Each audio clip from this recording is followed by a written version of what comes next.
Study. Yep. We on? Yep. 3, 2, 1. Live recording. What up, everybody? What is up? We are here. We have Ashley and Mikey Poo is outside fucking smoking a cigarette, but that shit'll happen. That shit'll happen. Addictions, you know. But fucking. He'll be in a minute. Yeah. But basically, we I don't know. Over the past, I don't know. What did you say? The cut. When was it? About two weeks ago. Yeah. We went to Element 11, a festival, Utah's regional Burning Man, actually, festival. And pretty much all the states have a, what's called a regional burn, because Burning Man, there's so many people going to Burning Man that, like, not everybody could go, you know, so they want to spread the love, you know, everywhere, you know, and have those principles kind of expressed everywhere. So that's kind of what Element 11 is, and it was quite the fucking experience, I have to say. Quite the experience. Yeah, and we're recording this as the intro to the podcast we recorded at E11. So, yeah. Yeah, and basically, I don't know, I'm not even sure how it sounds yet. I haven't even listened to it or anything. Yeah, I mean, it's kind of buck wild, probably, but it is what it is, you know. It's what we ended up getting, and it's definitely a learning experience. Maybe next time we could be a little bit more prepared for, I don't know, everything in a sense, you know. As far as sound quality and everything. Yeah, stuff like that, you know. But it kind of adds to its character in a bit, maybe. I don't know. I haven't even fucking heard it yet, but. And maybe we were all a little bit fucked up, but like it was, allegedly anyway. It was one of the fucking best like experiences I have had personally in my lifetime, because last year I went with my sister and my buddy Kyle, who we've had on before. And he's in the fire tribe with me, and we spin fire for like stuff like that, for festivals and shit. And he's the one who introduced me to this whole community. But last year we had only me, Kyle, and Rochelle, and this kid Mikey, who I really connected with last year. Oh yeah, I met Mikey real good kid. And this year, the group got so much bigger, and it was so much funner, because, well, it was different, you know. It wasn't necessarily funner, it was just different, you know. And it was good to have all the homies there, you know, like the close homies that I've known for a while, you know.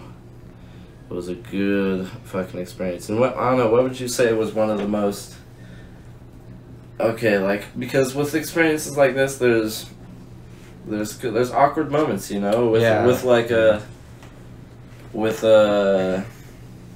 just interaction, you know, like, especially if you're awkward like me, or I don't know, everybody's awkward in their own ways, you know, and fucking, I don't know, what were some of your guys' most awkward moments? If you remember, I actually brought the awkward Jerrick cards.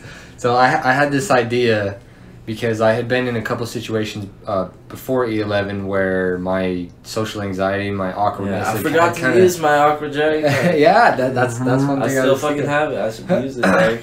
So that's what I came up with a plan to try and overcome this problem that I've been having. And my idea was, because I was listening to podcasts of people like just doing, like, just stepping out of their like shell and just doing shit that they know is like socially awkward or strange, or like, you know, you're gonna get rejected from, and they did that, and they kind of like made it a game kind of thing. And listening to those podcasts, I was like, that sounds kind of fun. I kind of want to like do something like that.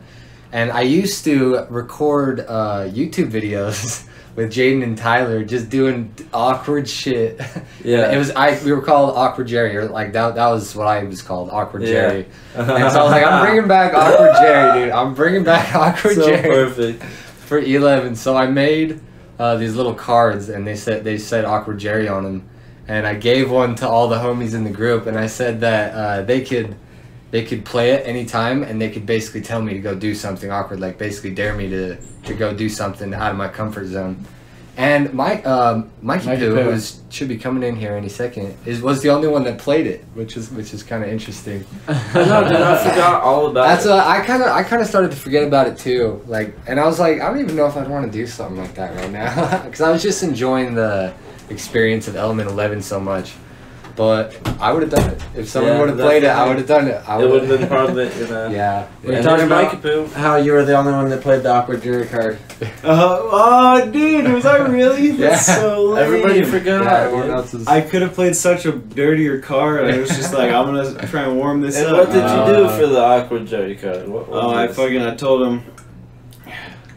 told him to go ask for a spanking. I told him to go ask some pretty lady for a spanking, and he did. Yeah. And I got everyone in on it too. Yeah, actually, and then he convinced everybody to get a fucking spanking. The whole squad Who didn't got get spanked? I didn't get spanked. You did get Mike spanked. did. Me and Devin didn't get spanked. Devin hella got spanked. No, Devin got Yes, spanked. he did. Really? Oh yeah. There was at least one. We saw more. got two. spanked. No, Devin didn't get spanked. Yes, he did. Maybe later that night, but not when. No, he got spanked right there and then. Well, what number did he ask for? How hard? I don't know. Do you remember? Oh. I asked for a 10. That was my See, 10 I minus asked for like a 6. I had faith in the strength of this I was like girl. a 0. I was like So- a 10. So the numbers are like you say that you're okay with spanking because you're only gonna get spanked if you say okay. You say you're okay with spanking, then you ask for. Then they say 1 through 10, and then you get spanked that hard. You know. They got a paddle and everything, so.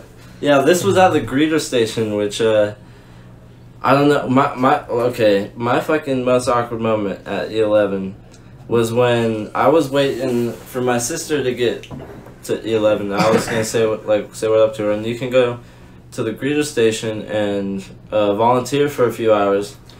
And that's what me, Alex, and Mikey Poo did. Is we went to the greeter station and volunteered, and just when everybody's coming in, we just hyped people up, and we're like, "Whoa, what up, everybody?" Like fucking just welcome home, you know, like what up, like, and just giving everybody hugs and fucking. And over there at the greeter station, I don't know. Some people like spankings, dog. When they first get there, they want to get spanked. They're trying to break people out of their shell. Yeah, exactly. So they're like, we'll offer them a spanking, Yeah, so they know what we're about. Some people just want to get spanked. Yeah, some people like that. Shit. Yeah, and that's true. And fucking Spankings are great. and there's like this. What's the thing called that you put your head in? The stocks.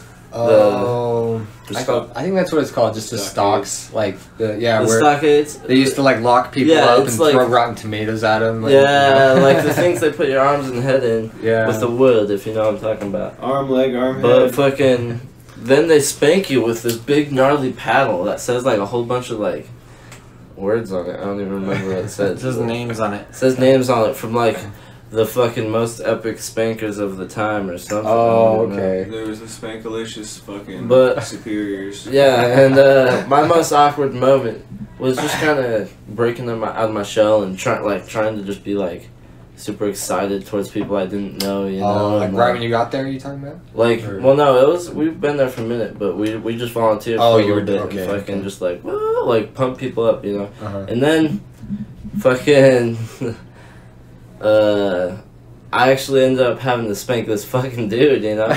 And I was cool with it. I was like, okay, I'll spank you, dog. Like, and I grabbed the paddle and I fucking spanked him. How hard did you ask for? I think it was like a 5 or 6 or something. But then I only hit like one cheek the first time. The next time I'm not a good spanking. Like, I'm not a violent person. just I need like more I practice. like to fucking hug people. I don't like to spank people. And then I retired my spankings for the day. I was like, no, I'm not a spanker. Not me. Are we doing awkward moments right now? Yeah. I think my most awkward moment was immediately when we got there and we were raking out the fucking the fire spinning area. So like it's in the middle of the desert and there's dry scrub grass all over the place, just in this desert dirt, right? And if you were to catch it on fire, the whole place would go up so quick, like it would just burn so fast. It'd be bad. So in order to spin fire, we have to make the area spinnable. We have to take all that.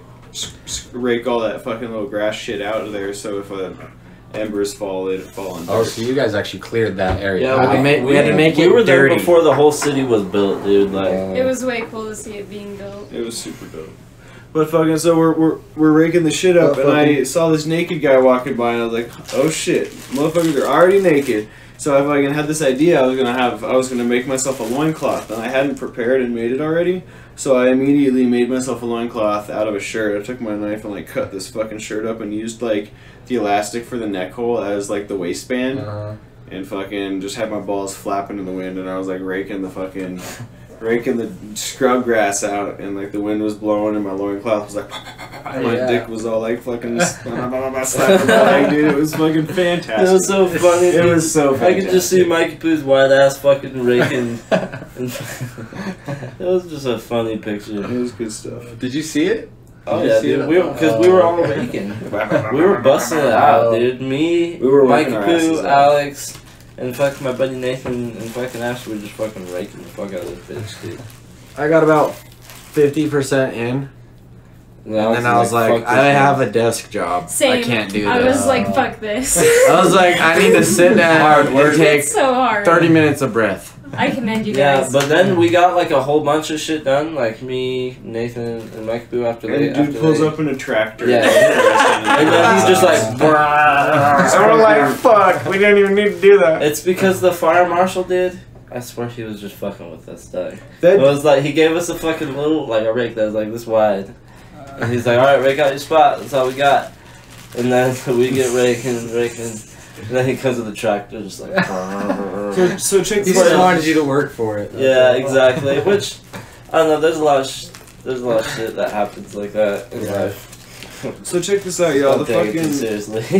the fire marshal rolls up to give us these rakes, and he gets out of this little 4-wheeler like fucking golf cart thing, and he's wearing short shorts that are like sparkly red, like they're like glitter, fucking short shorts, and he's like ready to party, and he gives us these fucking rakes, and he's all official about it, and then he proceeds to like just hang out and like party with the next guys over, and he's all like But getting that's the turned and thing. shit over What's there, and cool I'm like, though what in the is fuck? because of that guy, we are able to spin fire. There, Yeah. Right? Like, so It was just a trip. mad props towards that guy, you It know. was just a trip. And I bet he stresses so much because all those big birds.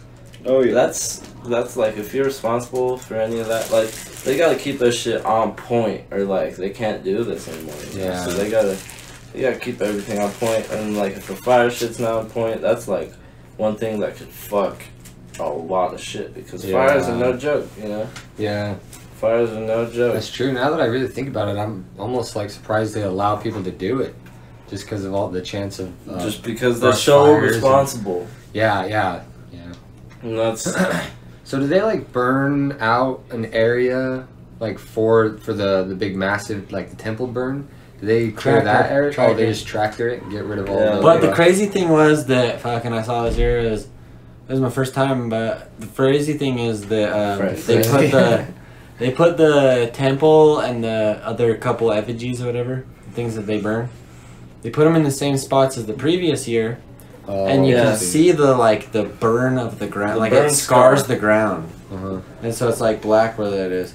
From And that's last what was year. crazy. Yeah, it's from last year, Yeah. and the previous year's from that, and so it's like whoa. it's a trip, dude. Because last year, like, it was weird coming back this year, and it was like, whoa, last year that was so different. Like, it's like coming back to the old neighborhood, but everything's changed, you know. Oh. If like, it's like you're back.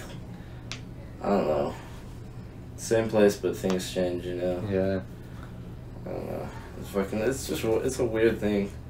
The whole experience it's fucking amazing, and I really encourage anybody to like get into their like just any sort of community that you're into, you know, and like if you're into creating art or fucking whatever you're into, get into find some people who are doing it, you know. Find some people who are doing it and fucking do something amazing, you know, fucking, because it's so much easier to do stuff with a community of people like this podcast or fucking like with the Utah Fire Tribe that I've been working with and performing with and fucking doing shit like that. And so I really, like, I don't know, if you're into creating anything, I really recommend getting into the whole, like, going to a regional burn and like really coming up with something and doing your thing there, you know, because that's really the place you can express yourself freely with no judgment whatsoever, as long as you have something to contribute and fucking help, you know, and it's an amazing experience. So I really encourage everybody to do it. But fucking, I don't know. So, did you, Ashley, have any awkward experience you want to share? I think the most awkward thing for me was like hugging people that were naked. Especially if like I could feel their dick. Oh. And I'm just like, hi. I'm just like, hello. Dick having But hug it's man. fine. I'm just like, I love you still. Even after that. But it's like, I'm touching a dick. Yeah. There's a dick in his And, hug. but the cool thing about E11 This is the closest thing I've been to a dick in a while. if somebody naked at E11 wants to hug you, you can say no and be like, yeah, sorry, Yeah. I just don't hug naked. Yeah, and they wouldn't be offended about it. Yeah. They would At least be like, okay. the people that I know, you know, the people that I met there. They wouldn't be like, okay. What if they hugged you with a recently used dick and they were naked? I wonder if that happens. Recently used? How would you know? It would hit your leg and it would leave a little something behind. Oh. It's a little snail trail. It's a little something for you kids at Snail home. trail. Snail trail. That's what we should call this podcast. Snail trail. Snail Snail trail at 11. Jesus. I'm more gay now. More gay now. Dicks are nasty. They're, I don't know, but pussy's nasty too. Pussies aren't Pussies- gross. Pussies Yeah. are Like, gross. if you- Everything's gross. Like I like, Dude, everything's my gross. cock is not nasty. Your cock is the most nasty. Dude, my And cock. dude, My cock, okay. is majestic. Your cock is dirty nasty. cock is My cock is awesome. extra dirty nasty. but everybody's parts are nasty at Jesus E11. Christ. Like there's sandy cooch, It's true. there's I sandy, cannot there's argue sandy with this. penis, sandy balls. Sandy pubes. Sandy breastises. Yeah. That's what we should call Chesticles, this if you will. podcast. Is Sandy? Snail trail. No, Sandy. No, Sandy. Genitals. Sandy snail trails. Sandy genitals. Mike, what's your Maggie Poo? What's your most awkward moment? You already said it. Didn't we- Oh yeah, you haven't Ah, asked. shit. You haven't You yet. was. me. Yeah. Okay, so the What fucking the fuck was my- goddamn second night. Me and Mikey Poo and Devin were walking around and fucking. we were walking around. that was a great story. And I was allegedly out of my mind Allegedly. doing some things and Doing the things. doing the things. And so we're walking around and it's our second night. Thing. It's our second night. Our first night wasn't too book. Our first night was like, whoa, this is like crazy. Our second night was like, what the fuck, where are we? Just because it was like, it's unbelievable, like the energy there. It's Yeah. just crazy. It's just so much friendly energy. It's crazy. So we're just walking around and all three of us are just out of our minds.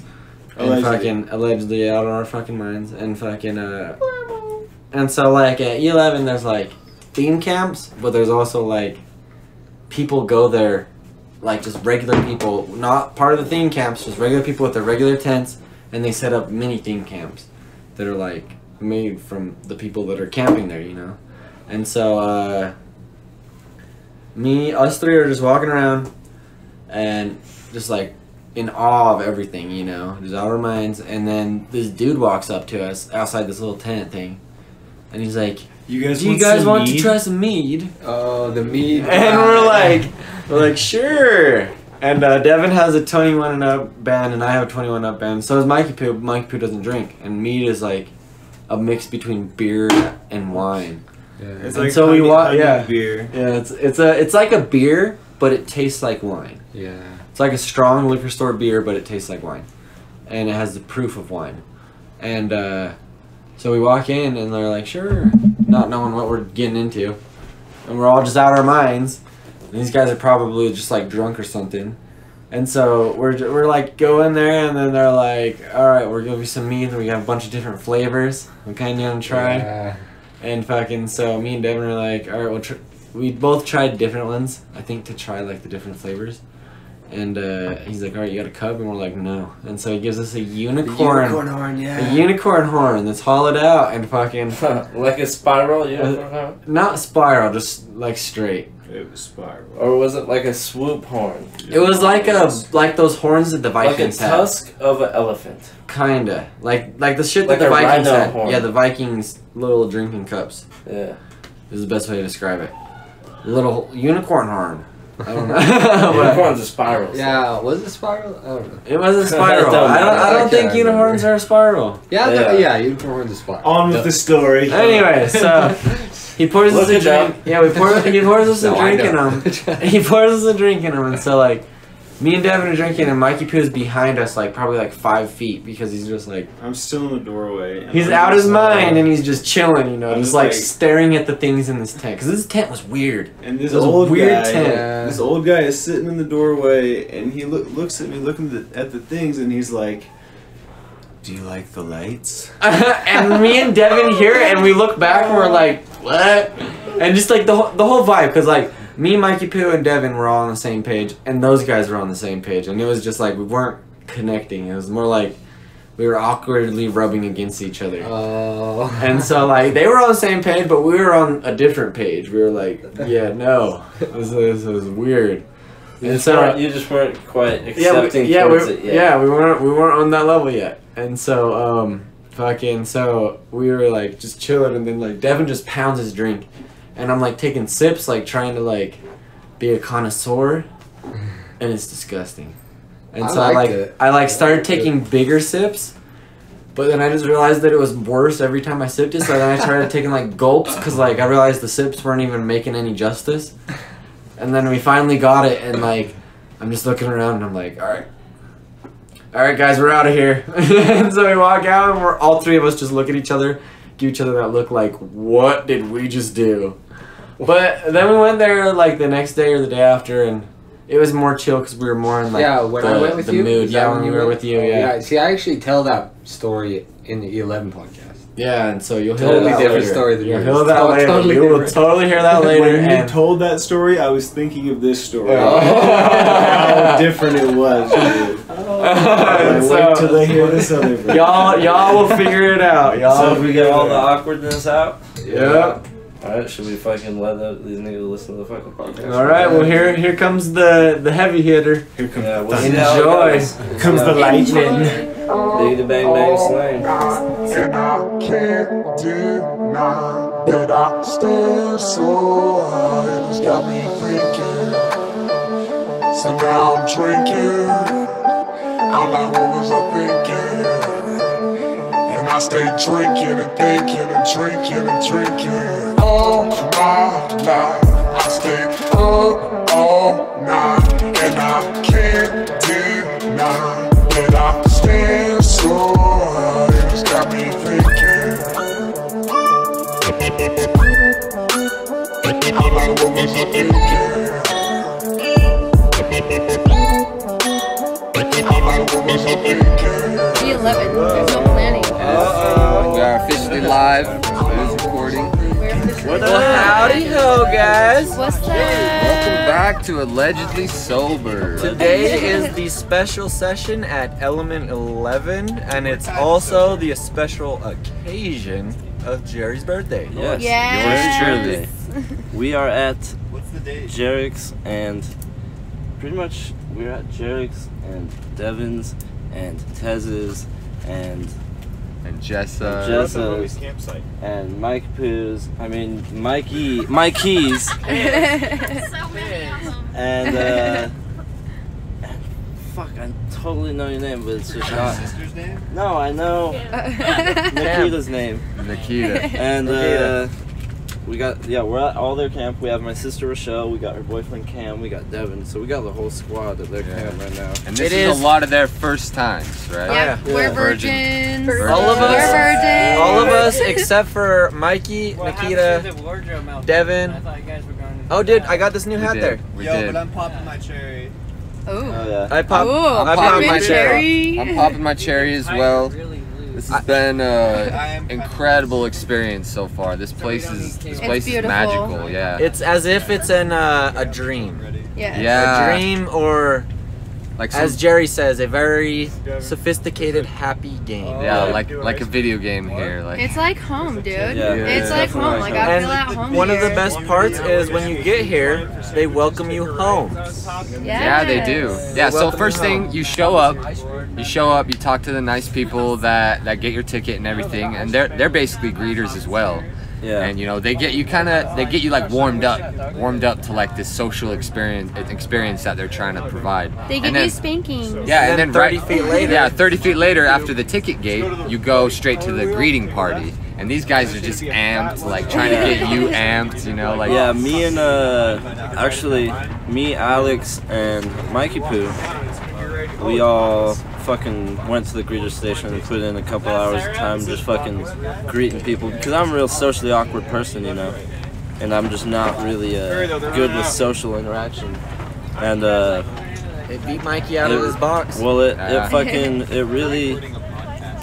really helped me. It really helped me just fucking get out of that box, you know. Yeah, it was rough Oh, and it weird. totally does that. It was rough and weird, but It's like, gotta be rough. It was normal. It was normal as fuck. I feel like that's what most things here are. Is they're very rough and weird Yeah. because you're so used to a normal environment, which normal Is relative. is relative, but also at the same time, normal is the current way that society's going. You Yeah. know? And I Well, feel like there's. what about when you're here though? This but, is normal. Yeah, but Yeah. this is normal here, but for a certain time of It's year. still normal. Yeah. It should be normal. It's Which like if everybody would take this, Which you're taking home. Well, yeah, exactly. Yeah. I would Oh, take it would home. be so And you beautiful. take this whole vibe, you know, to your fucking hometown. Yeah, you take care of people. You fucking Well, just do the things for concept, people, you like know? the concept of giving. Yeah, giving like, it. no money. It's like it's the way so the way I cool. feel about it is like you're like accepting that we're all in this together and we all like want to help each other get through all of this. But one of the main things too is also self-reliance. So it's That's like true. you're That's helping true. each other, but you also want that other person to rely on themselves. You know, you well- want, or if they aren't, or if anything like that, or even if they are, you want to. As what I've kind of learned from going around is, you want to teach them a lesson. You know? Well, yeah, exactly. Yeah, You like- definitely want to teach them a lesson, and like, yep, like I noticed that. Fucking lose my train of thought. But it's just, well, you can't take care of anybody unless you've taken care of yourself. This reminds me of that And, analogy. Like you can't, like if you teach a man to fish, or if you give a man a fish, then they're just gonna He'll need eat more. for a day. Yeah, but if you teach a man to fish, He'll eat then for they his can life. take care of Yeah, themselves. and it just teaches like, you know what, like you can't really I don't know how to say it, like it's You want some sunscreen, bud? you'll start to feel guilty if you feel like you're taking advantage of somebody, or Yeah. fucking, Definitely. or like if you haven't, like, you know, like everybody knows that they should be contributing equally, and if Yeah. you're not doing that, then you will feel kind of guilty, Like you're or- missing out. Yeah. yeah, like you're missing out, or that's when those walls will probably get built up. You Yeah. know, because And you this- think that everybody's kind of like got a weird vibe around you because you're like, because they just don't like you or something like that. But some people will just get a weird vibe because they feel like you're trying to be completely separate from everybody. That's you know? true, yeah. And it's just like, well, the best way to get a good reaction from anybody is just to love them and fucking be completely cool with them for who they are. Oh you know? yeah, for And sure. this dude. is all about love. It's about loving the land that we're on. Yeah. Like Yeah. showing full respect to it as if it were like a person, you know? There Yeah. you know, And Moop. that should be Respect it. always. Yeah, that should be what is always. Moop? That's true. What is moop? Moop is the term for misplaced garbage here. No, misplaced matter. Matter Yeah. out of place. Matter out of place. So basically garbage. Yeah. Which is cool because when I Garbage think of or that, food or anything. when I Yeah. think of that synonym or that I forgot what it's called. Acronym.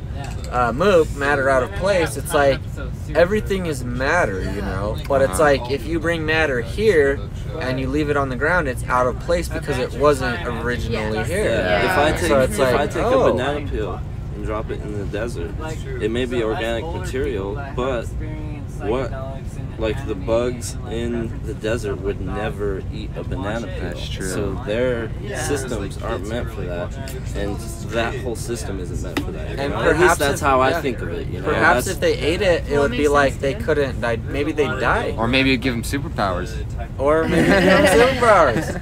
No, but it's just a good principle to live by, you know. Just Yeah. even like, dude, everybody throws cigarettes butts everywhere. Everybody most people I know do, you know, and it's not even talking shit or anything. It's just it's standard. It's like just standard behavior. It's just so easy to just yeah, flip. and that's why. But the thing is animals fucking will eat those. They always eat. Yeah, those. and they don't digest in their system, so it's fucking them up. One study that they did actually here in Utah was that some scientists went into the mountains, and they weren't scientists, they were like ranger people, and they started noticing that the bird population in that certain area in the woods in Utah was starting to die off, and they wondered why.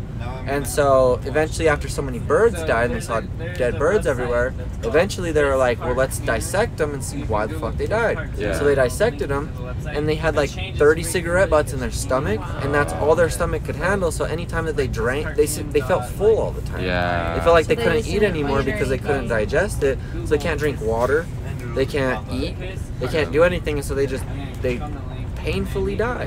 So Alex, And that's so sad. may I be blunt with you right now? Yeah. So are you gonna stop throwing cigarettes on the ground? I'm gonna stop smoking after this.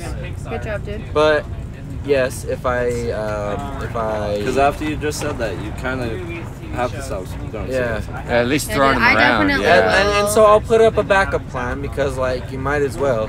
Well, If I you can't say continue, it unless if I- you Yeah. Like believe in. I plan on quit smoking, but Cigarettes I are know, good but for you what anyway. I'm saying, what I'm Cigarettes are trying to never say good for you is just anyway. because I don't know, I like to be blunt, you know.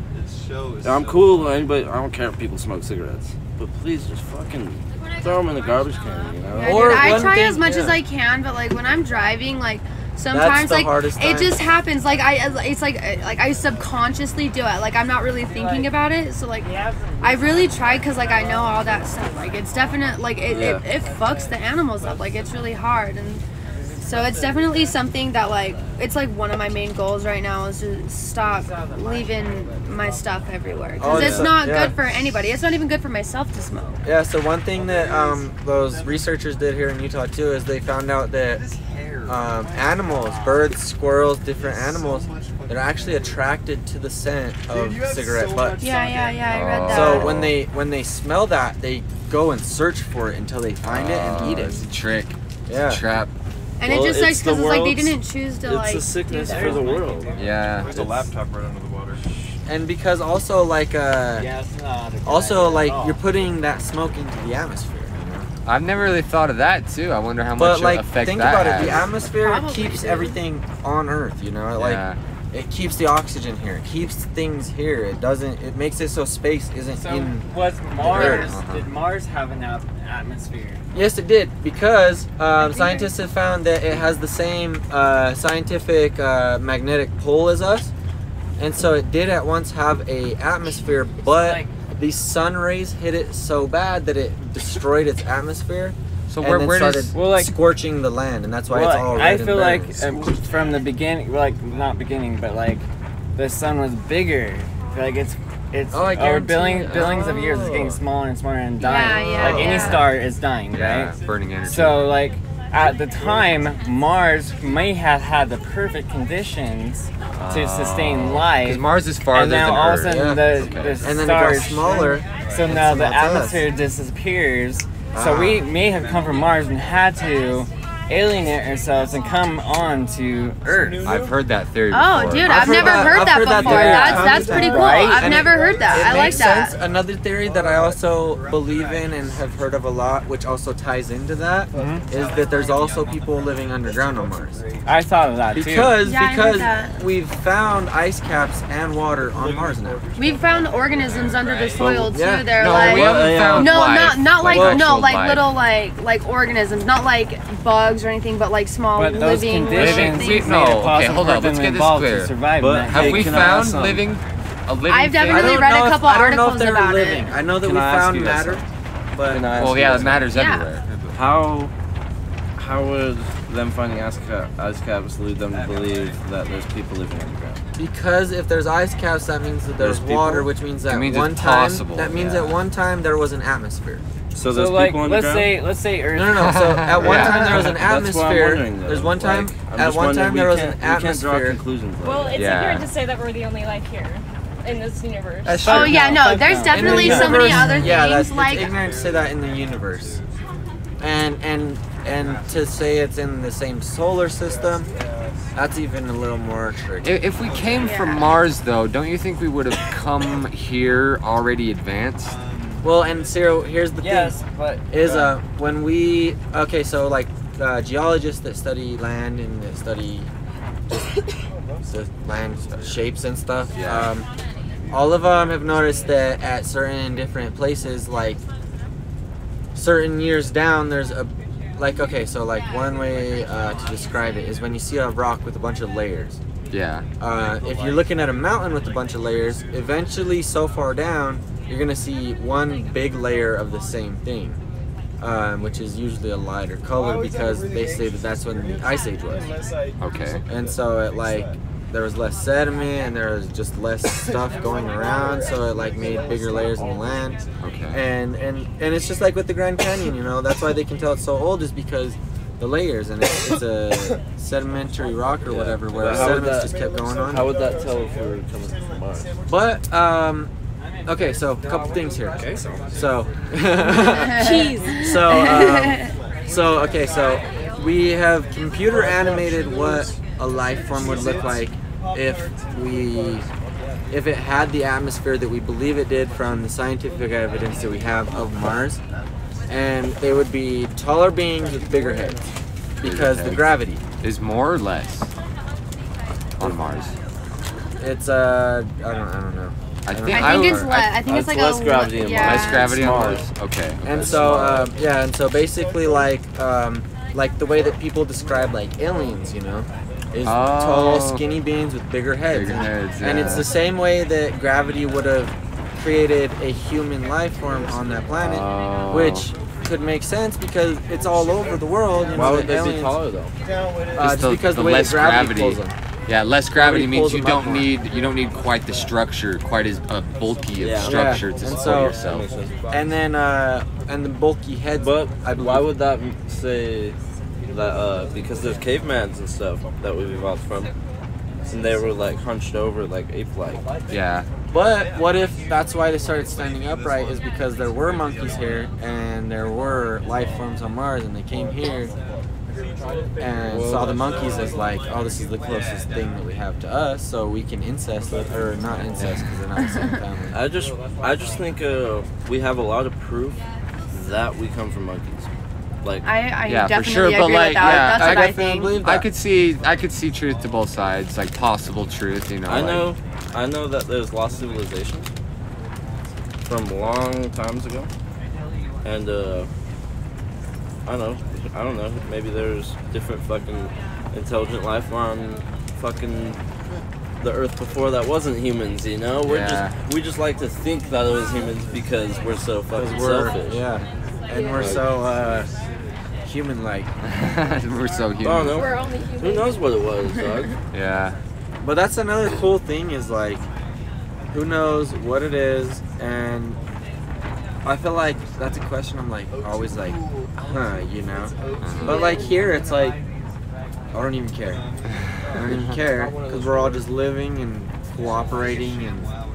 It's definitely cool to learn about stuff like that, but I think it's good not to draw conclusions because then you just get even further off the actual path. Because we don't know, And that's why being open-minded is so important. Yeah, but as long as you have some evidence, some reason to believe, you can't just draw conclusions. I don't know. As soon as I see just gaps, Yeah. It's that's just okay. blind faith at that point. Yeah. That's just blind. Yeah, that's just blind faith. But there's gaps everywhere.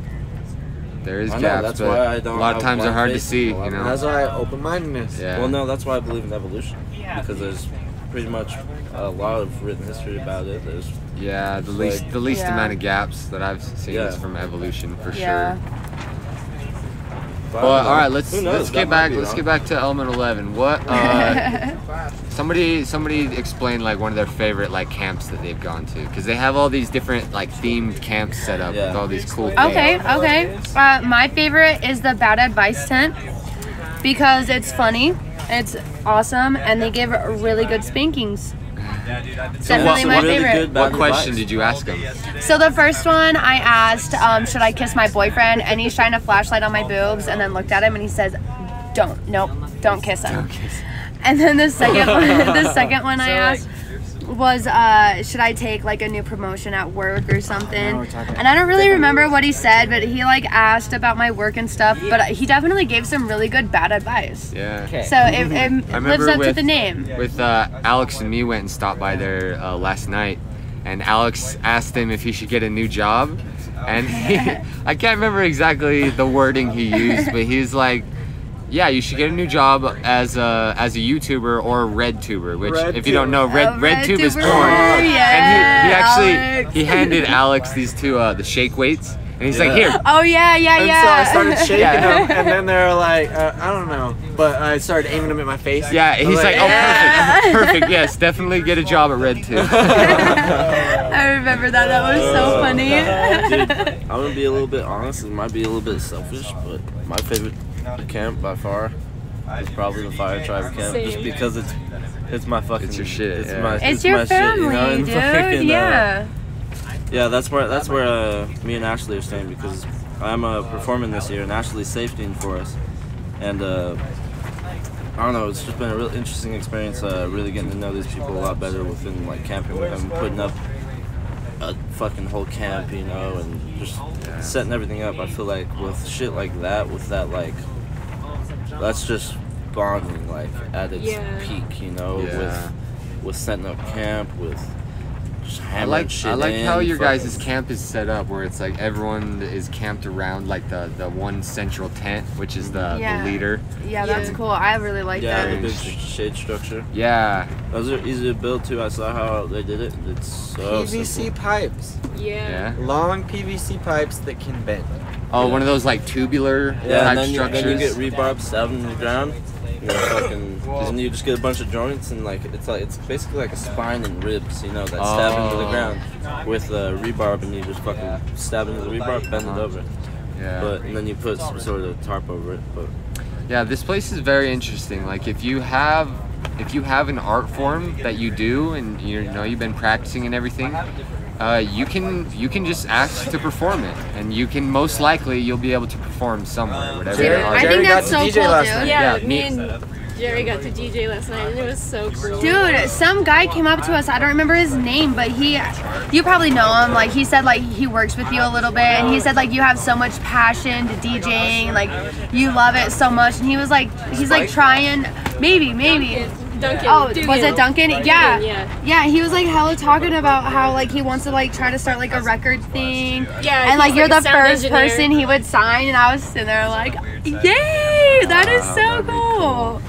Yeah, see, that's the thing that's different from this, rather than like a rave or a regular festival. Like every time I go to like a rave or something, I leave feeling like, oh, I want to do that, you know, like it gets me amped up for my own art. Like I want to do that. But here, you come, you get to watch other people's performances, and then you get to do your own performance. Like, yeah, that's so cool. I love it. Like everyone's just so open and like so generous, and they want to see what everyone else can do. Like they know that you're passionate about something, so they're like, yeah, do it. Show me what you're passionate about. And it doesn't matter if you're good or bad. You're passionate about it, and that's all that matters. And that's so cool. I love that vibe. I love it. It's the best. It's the best vibe. And me and Jerry were walking around when he first got here. He got here yesterday, right? Yes, yesterday. And we were walking around after we got his shit all set up, and we were walking over by a center camp, which is kind of where it's like the main spot, you know. They got swings and fucking teeter tots and childish toys that are awesome. They got playground, an adult playground. Yeah, like what I was about to say. Me and Jerry were walking over there, and we saw some people playing on stilts, and we were like, I was wondering, I was like, oh, I wonder if they're like practicing a performance or something. And then like 5 minutes later, they look at me, they're like, hey, do you want to try some stilts? And I'm like, fuck yeah. Yeah. Got on some stilts. And I got on the stilts, and I started fucking, they were all like, they were had me ahead of spotter, you know. Yeah. And then There's nothing in safety's like the one of the hugest things here. Everything you do, you need a spotter. You want to be safety. They don't want anyone to get hurt. But yeah, they were all spotting me. But then I've walked on little stilts before, like the little ones just little shittier ones. And this is my first time on these kinds, and I actually spammed the poi while I was on the stilts. Felt like a fucking clown, dude. It was awesome. I want to get some stilts. Some of those big ones like that guy was using. Yeah, one of my boys in Fire Tribe, he's like a clown, dude. He can do all the clown type stuff, you know. Just all the like juggling, circus fucking stuff. all kinds of shit.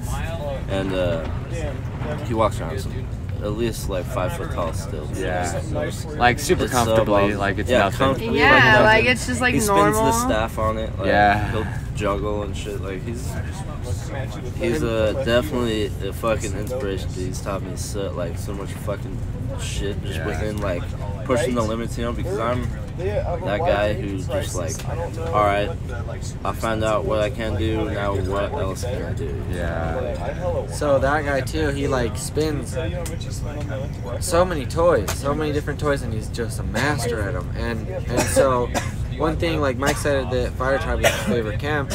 One thing that I've noticed is that Fire Tribe is the only camp where I get fucking sucked into it. It's like I can't leave. I just need to keep watching, and it's like, you know, I could be going and exploring other camps at that time, and it's like the time when the sun goes down and like where everybody's starting to get everything going.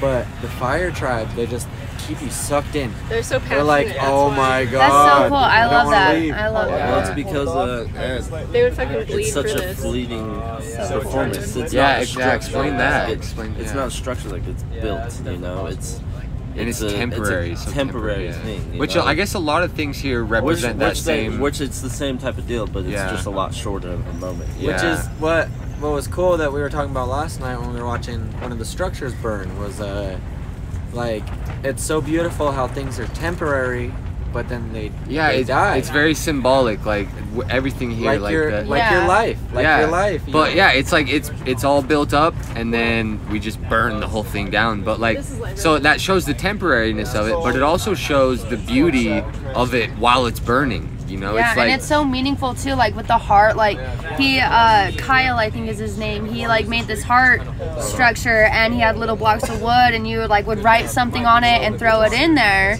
and then it burned it. So it wasn't like, it was so cool because of what you guys were just talking about, how like it's burning, it's beautiful, but there is so much meaning into it because the people that like put something in there, they had like a meaning to it, so it hit like personally. So it's really cool. This trips me out because if you think about it on like a scientific sort of level, everyone's like putting this positive energy, like writing whatever they want and putting it into this structure, and then it's literally being burnt, and that energy is literally being sent to everyone. You know? And another cool thing is like putting like your bad energy into it, like writing something and bad that's gone. about it. Like And letting then it it's gone, go, and it's, letting it's it a new go. life. It's a new life for it. Fresh Well, I was start. gonna It's so say, cool. what's fucking awesome is that we heard on this podcast, you know, this like the seed of that structure, you know, that idea out of Kyle's brain, you know, as he was thinking about, as he wasn't even accepted yet, you know. And they gave him the okay, and they gave him the art grant. Yeah, he did it, you know, and now it's gone. Now it's gone. Watching him, it was there, now it's gone. It came straight out of his brain. Yeah, watching him do that, like I was almost jealous. Dude. I was like high on it. Yes, Because when we had him on the podcast, he was talking about how he really wanted to facilitate this experience for everyone, and I could just see him out there, just because there's like crowd of like 100, 200 people. All around this one burn, and you can see him. He walks up. He's the one who gets to walk up with the flare and just boom, set this motherfucker on fire. Can we go back to Mars for a second? Sure. Yeah. What do you got about Mars? What if Mars had that whole fight we're having now with the nuclear thing? Yeah. And that destroyed all the things of that. I've definitely heard that theory. Have you guys watched the movie The 100? Or the TV a little show? bit. I love that show. I've seen a little bit. Holy fucking shit, dude. Trippy? Well, good so TV show. a nuclear war happened on Earth, and they had a space project. So whole colonies from all around the world were able to get to space in time to save humanity. Okay, so a certain amount of people escaped this poisonous Earth, basically, and survived in space. But they had communication, they were to unite and then combine everybody to one eventually. But now they're running out of air supply. Okay. Which is a huge issue. Yeah, they're growing plants and doing things like that, but the oxygen levels are going low. So they send the prisoners that had minor offenses, little bullshit reasons. But they'll kill you for like small things, right? Because it's straight survival. To be floated. Oh yeah, they just launch you out into space or something. Yeah. Well, did you know you can actually live in space? You can like pay to be shot into space. Yeah, you can. Yeah, I heard that. Yeah, you can. So I heard that like you can like. Yeah, let them finish. So, what's cool about the 100? So, the colonies in space join up together, but they're running out of oxygen. Okay. So, they land the prisoners, 100 prisoners, offenders, to this community that's like kind of Nazi almost. They send them to Earth, right? They send them to Earth. Okay, as like a test to see if Earth is. Yeah. So they have these bracelets that like have their vital signs and things like that communicate to their spaceship, but they're being rebellious and taking them off, so they think they're dying there. Yeah, so that way they won't come, so they can start their own. Because they were the outcasts. They basically got outcasted to Earth, and they're like, "Fuck this, we're gonna take over this shit." Yeah. And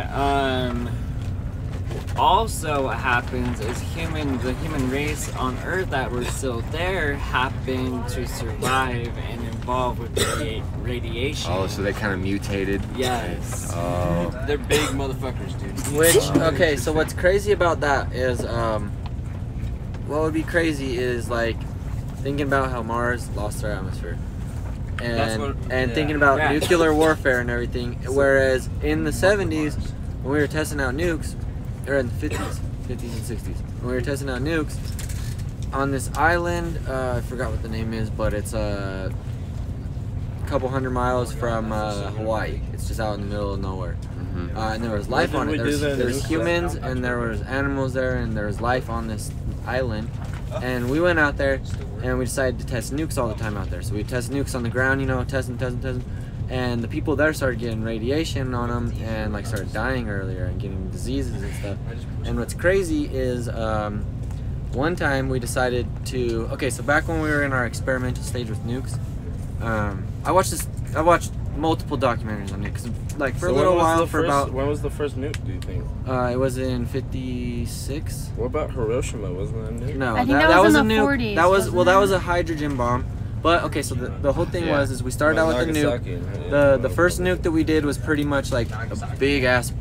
In Japan, that one. We did Arizona. We did in Arizona. Yeah, we tested Arizona was the first one. No, but wasn't Arizona? And they're still fucked up. It was. So, yeah, okay, it was a small nuke. But so it was Arizona was our first like nuke. Near World War II. Yeah, Arizona was our first nuke test, and it's still radiated in that zone. You can't go there because there's radiation. Because we didn't know how to build a sophisticated nuke, so therefore it left just radiation all over the ground, and it's still there to this day, which has been over 50, 60 years. That shit doesn't go away. Yeah, the original ones, because we were very not knowledgeable about it. So the new nukes don't leave as much radiation. They don't leave as much. No, they kind of go away. But they make bigger bombs, more power and stuff. And so the first one was like 1,000 tons. Yeah, like kilotons or something. So, no, tons. Oh, 1,000 tons of And force. then we started getting into kilotons, and then we started getting into megatons. Oh, I watched a video about this. The highest one that we've got so far,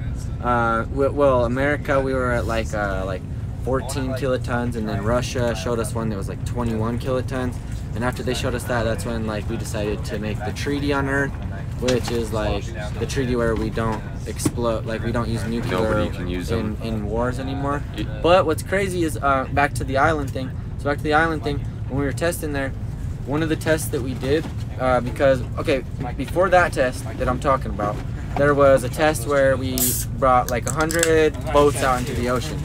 And then we had 3 different nukes, and we were going to drop them at 3 different distances.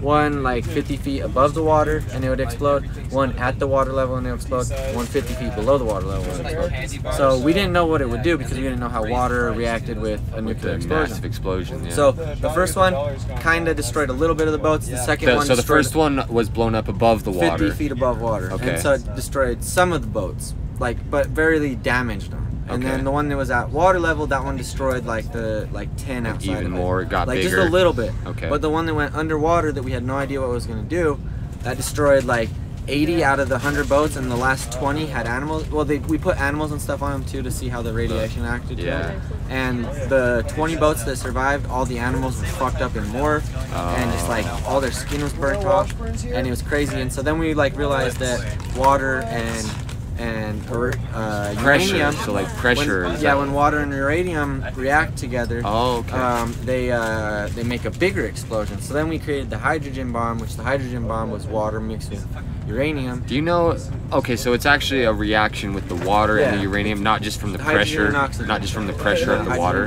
Oh, okay. And so, because in most nukes, the way that it happens is you have a piece of uranium at the top of a slide, so to speak, a slide that it slides down, and it slides down, and once it hits the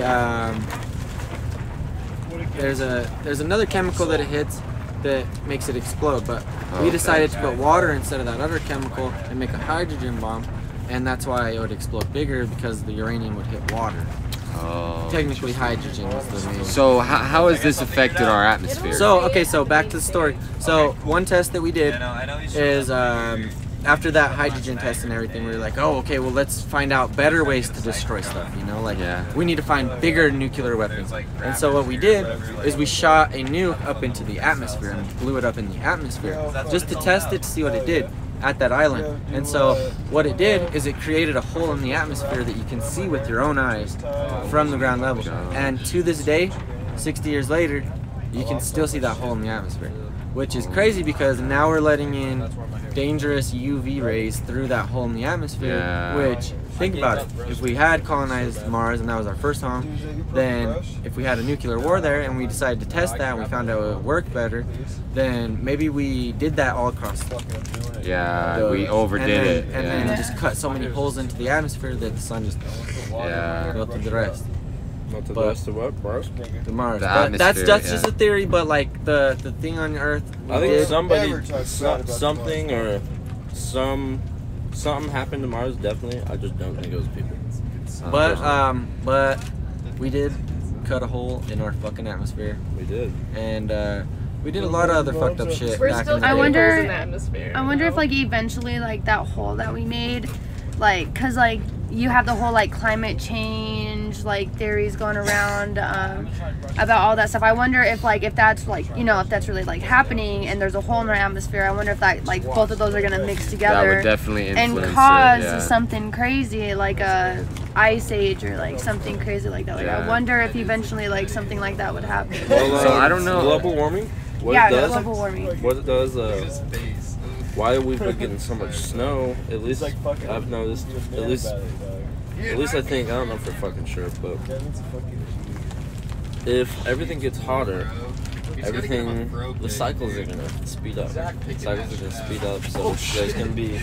there's gonna be more precipitation, and all that, you know, it's all gonna speed up all the cycles, you know. So there's gonna be a fuckload of snow and all that shit.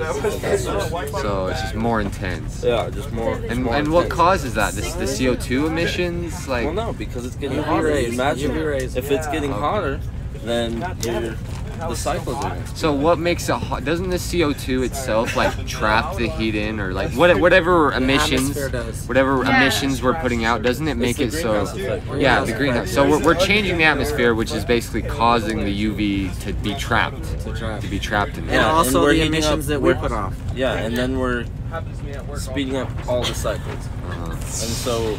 We can, I don't know shit about this, but maybe it would make us go into some sort of fucking ice age. Well, no, it makes sense. Maybe it'd make us. Well, because the ice age happens from, it gets too hot, which causes the ice caps to melt, which causes the oceans to get colder, which changes everything. The oceans have like such a big role with like climate and stuff. Like I'm literally learning about atmosphere right now in my natural disasters class, and literally what you guys just said is what I'm learning about. You know, like the equator absorbs the sun's energy, and so does, you know, the atmosphere and stuff, and it ejects it into the north and the south poles, and like with that causes, you know, what you said with like the ice caps and stuff, and then like with so much of that water going into the ocean, it causes like a different change. And the oceans are, I think, is what 80% of Earth, or you know, a high number like that. Yeah, and so with so much changing with that, like the ocean has so much to do with our atmosphere. So what with you guys all said, it all ties together, and that it changes things like that. You know, something else is crazy is that within 10% of what the ocean is to land is the same amount of water that's in your body compared to Oregon. Really? So we kind of have the same ratio as the Earth? Ooh, isn't that kind of cool? Wow, that's really That's trippy. pretty cool. That's really cool. Which, like, most life on this Earth is built like that. And most life on this Earth is mainly water. Interesting. Yeah. It makes sense that it would kind of have to be that way. Yeah, we dump all the poo in the ocean. Yeah, see, that's a whole nother can of worms I don't know about. Another thing, like some guy here at Element 11, he was talking to me, and he was like, he listened to something by Neil deGrasse Tyson, the very famous astronomer or whatever, and he was saying that, like I said, that if Earth had less oxygen, life wouldn't be able to live here. If Earth had more oxygen, it'd be too dangerous for life to live here. And so, like, we're like right in that like perfect ratio where we have just enough oxygen for things to Yeah, and there's a lot of things like that, like with the electromagnetic field around Earth, like so many subtle little things that just happen to all fall perfectly in place that allows life to be here. And I think that's why it's so difficult to find life on other planets, is because there's so many little conditions that have to be just perfect for life to happen. Isn't it crazy how small little things like that can cause like this? Even having the moon. Yeah, having the moon around us, it gives us like the ocean, the tides, the tides, and which is what? Bees. Oh, bees. Bees some are like some other thing that some dude was telling me here. You learn so much here. You learn so fucking much. Everyone wants to teach you something. But another thing was some guy was telling me that like the moon keeps trying to take our water, but the Earth has too much of a pull that it's like nope, and that's why we have tides, because it's like pulling up and then it comes back. It pulls up, comes back, and it pulls up, comes back. The moon can never win. I never thought of it like that. Yeah, it'd be cool if the water just started going towards the moon. Yeah, the moon wins one time. Well, think about it. What's precipitation? What's precipitation? Exactly. Yep. What do you mean? When like it gets so hot and the water evaporates. The moon's probably like, "Come here, baby." Oh no, but that's the sun. Oh, that is from the sun. Yeah, evaporation and whatnot. Fun little thought, though. Yeah. It is a fun little thought. We'll call it that. It's the moon that makes rain. It's the fucking moon. The gravity of the moon pulls the water up into the sky and makes clouds. So one thing I'm a little curious about. I don't know a ton about the atmosphere, but from my understanding of it is it's just a bunch of air. It's gas. It's basically gas. Gas. It's not air. So how do you blow a hole in gas? Because gas always fills up. Radiation. Oh, so the radiation like stops the air. The radiation kills everything in its widths, and if it doesn't have something that can contain it, then it stays radiated. So what is radiation? As far as I know, radiation is basically light that is such a high frequency that we couldn't see it. But it's so it's a wave that that uranium puts off. So uranium when you explode it. No, it just always. Oh, so uranium is radiated. Yeah, just naturally radiated. Yeah. So it's a wavelength coming off of uranium, and that's why. So to make it's light. Bomb, radiation is light, isn't it? It's a wave. It's a wave. Which light's a wave. It's a vibration. Sounds a wave too, but it's just different. Yeah. It's some sort of wave, but it's an energy. It's like ultraviolet light times 10. That's how I understand sort of it. energy. Yeah. But, to make a uranium bomb,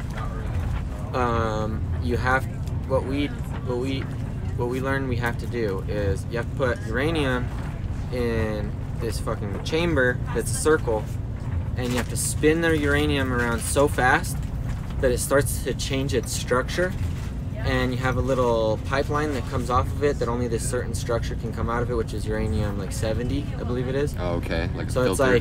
it's like a little chemical structure off, and so you spin it so fast that like the uranium 70 starts coming off, and the uranium 70 comes out of this pipe.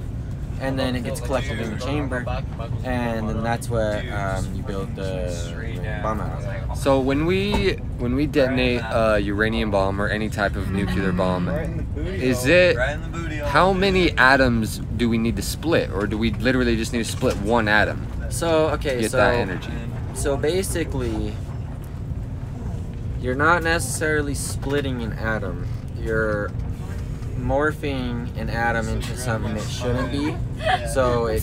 And how do you do that? Technically splits by the reaction, chemical reaction of uranium and uranium-70, and then there's this other chemical. When that happens, don't you split an atom? You're not technically That's splitting probably it. the simple definition. That's the most simplest way to Don't say you it break because open the atom no, into smaller you're pieces? evolving an atom into something else, and Or so therefore you're ripping a hole in space-time? you're splitting an atom into something that it's not. So like some of it stays behind as uranium-70, some of it transforms into this other chemical, and just from that transformation of it, like part of it staying and part of it going, it rips open just.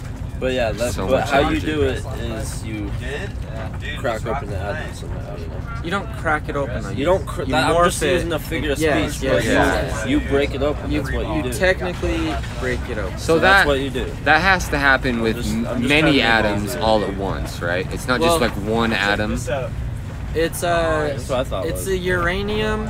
Okay, so a uranium rock all has the same structure, you know. So technically, it's like one piece of matter. Yeah, but it's made of many atoms. But it's many atoms. Yeah. And then the other chemical that goes into is many atoms, but it's just, you know, in the same structure. So the reaction's So- happening with a lot of Yeah, atoms. Is what you're saying. Okay, interesting.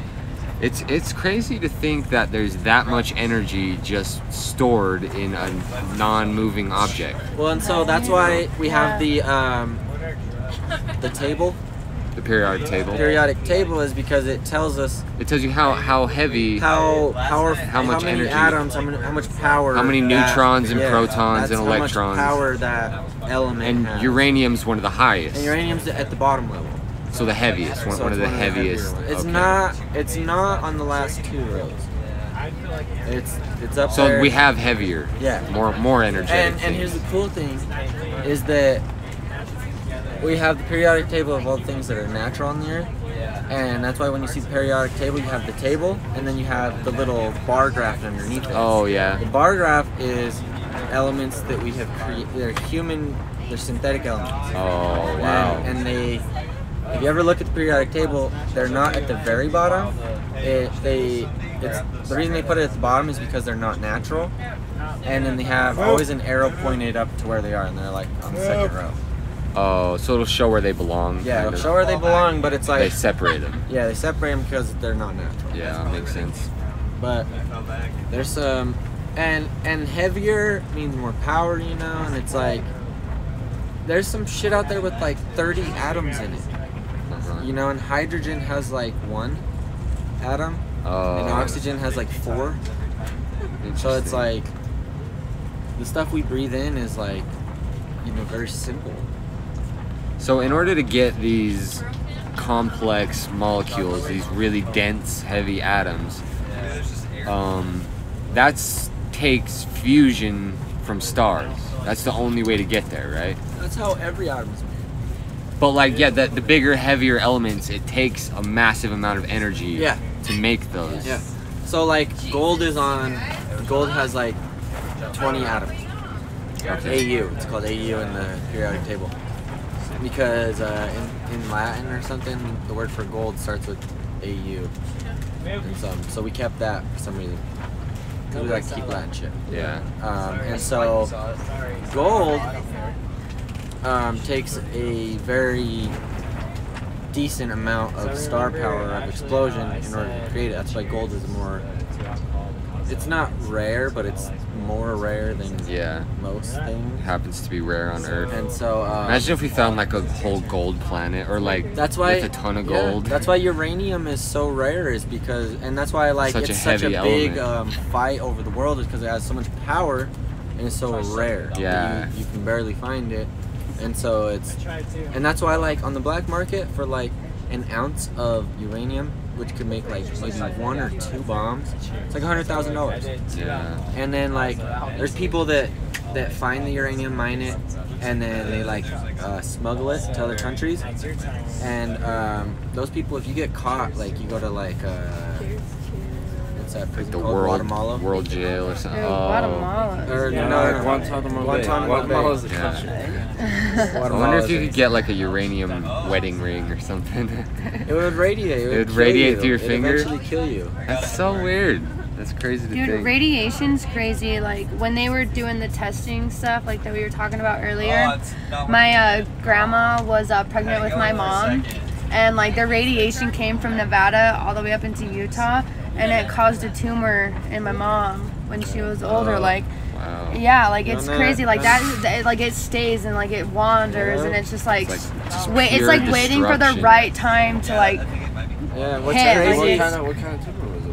I'm not sure what tumor. I know it was in her neck though. Oh, really? That's crazy. Yeah, and like she wasn't even born yet. She was like still in my grandma, and like it was just testing stuff. Oh wow. Like, and it's crazy, dude. That's why like radiation just scares me, because like my mom tells me that, and I'm just like, dude, like. The word reminds me of the sign with the skull and crossbones that says poison on the bottom. Oh yeah. It reminds me of that.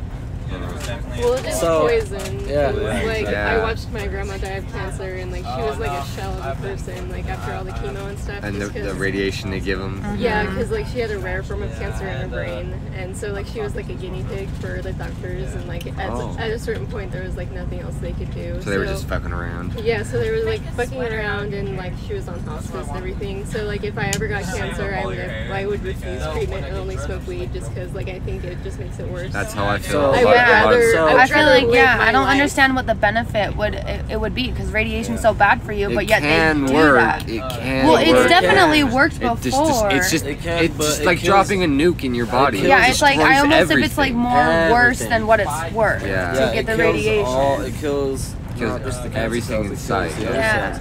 I mean, you're losing hair. That's like yeah, like that can't be normal. Like that can't be okay. That Rick Simpson oil will actually go for the fucking cancer. What cells. will? Rick Simpson oil. What's that? It's and this is all. It's been shown with like skin cancer and a whole bunch of different things, you know. But it's been shown that if this stuff called Rick Simpson oil, it's like an alcohol extract from weed. I thought you were going in for a hug. So it's from weed. Yeah, it's from weed. Okay. And I'm sure it would help to have a really high CBD strain. I'm not sure which one helps cancer. I'm sure both of them do. You know, THC is a fucking valuable medicine as well. Yeah.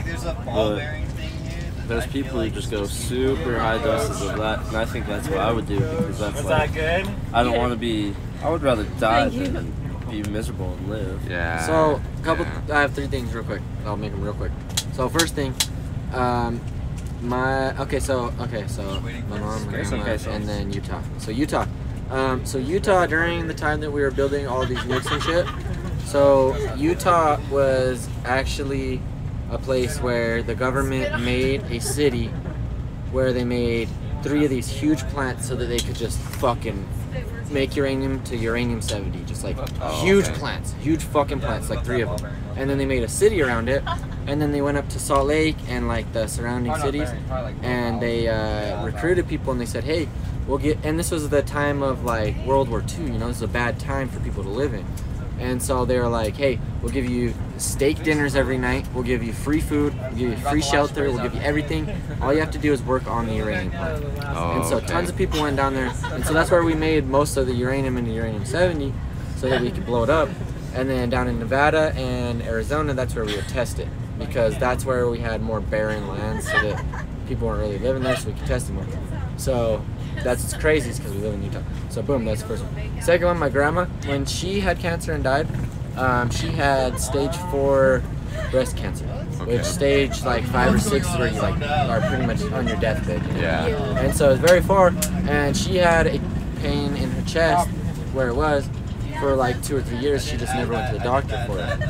And that's one thing that I got from her, and that my dad got from her, and that like some of my family got from her, is that we just like hate going to the doctor, because it just. So she went through the chemo, through the radiation. No, she went through the pain and everything. So she just had pain in her.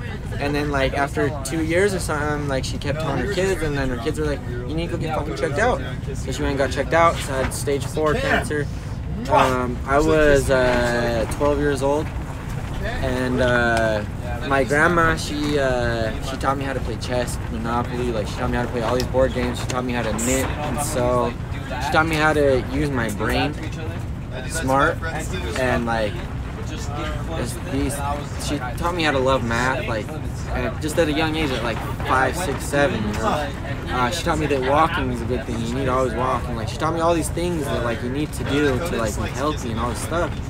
And so she was like my second mom because my dad was divorced and my mom had a husband as soon as she got divorced. Like she got married 6 months later.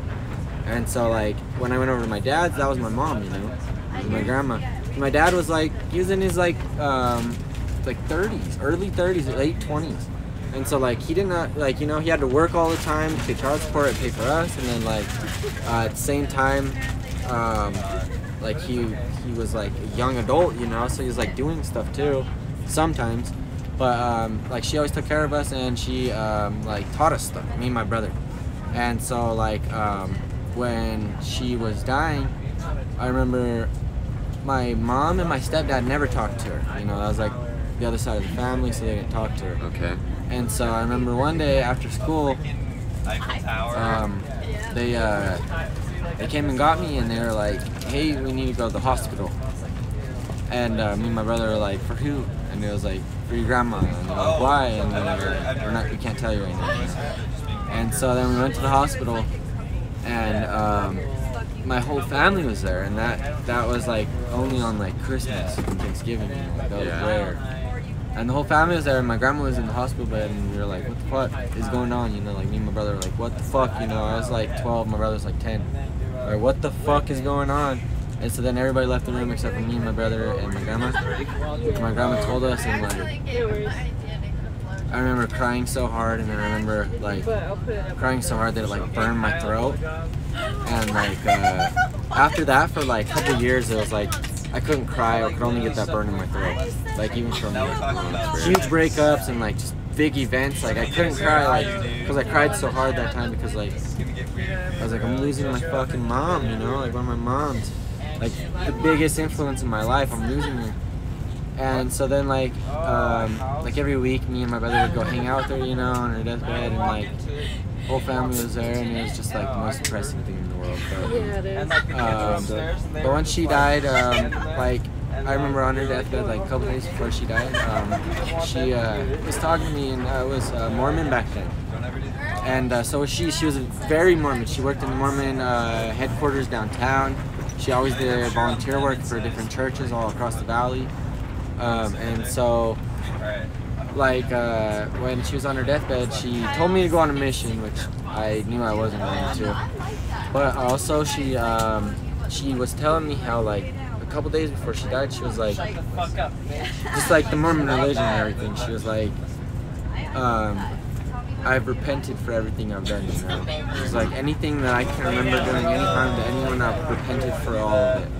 And she's like, so all I can hope for is that God will accept me into heaven.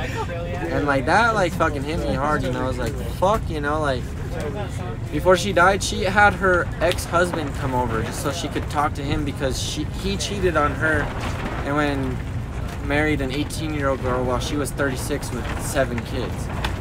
And so like he fucked her over really bad, but she said sorry to him, you know, like he never contacted her. She said sorry to him on his deathbed because this is for some closure. And the way the Mormons think of it is repenting, you know. Yeah. Like even though it was a sin for both of them, which he was the instigator, it was like still a sin. That's another weird thing, yeah, sins. But and then okay, so that's my grandma. And then last thing, so my mom had breast cancer 2 times. Really? But she is on her mammogram shit all the time, and so both times she's fought off the cancer. Okay. So I have a question with that. So with that with breast cancer being like so close, like do you get kind of like do any tests? Because like men can get breast cancer and it's genetic and stuff, so like are you like taking the steps you should to like make sure you're good? It's not recommended to get mammograms for girls until you're like 30 or 40 and guys until you're like 50. Yeah, you need to get that anal because like check. you can but it can happen anytime, you know. You got a lump? Want to feel it? Let me feel your lump. Dude, is it your nipple? Or is it like a lump? Nipple. I'm touching Mike's lump now. Right here, like, just do that. But no, watch that, because that's close, dude. Like that shit. And I've heard cancer is like one of those things where it can run in the family, but it's also like unknown where it's kind of just luck, dude. It's just unlucky, dude. It's just unlucky. It's like it's a unfortunate. Unlucky situation, but also it's just like a mutation in your genes. One thing that we've noticed that causes cancer, which also causes sicknesses, which also causes illnesses, like all these multiple things, is which causes like dysfunctions in your chemical imbalance.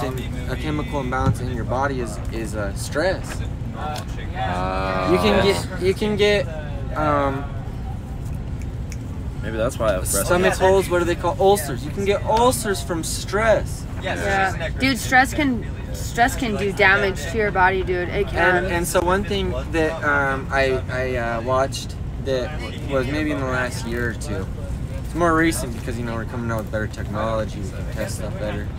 Is that people have studied that when you give off positive thoughts in your brain, just thoughts alone. Positive thoughts make your blood flow better, your nervous system run better, your white blood cells be more active. It causes everything to work better. And when you're stressed or when you're mad or angry or anything like that, it cuts off certain elements in your body. It cuts off certain blood flows. It cuts off certain nervous system because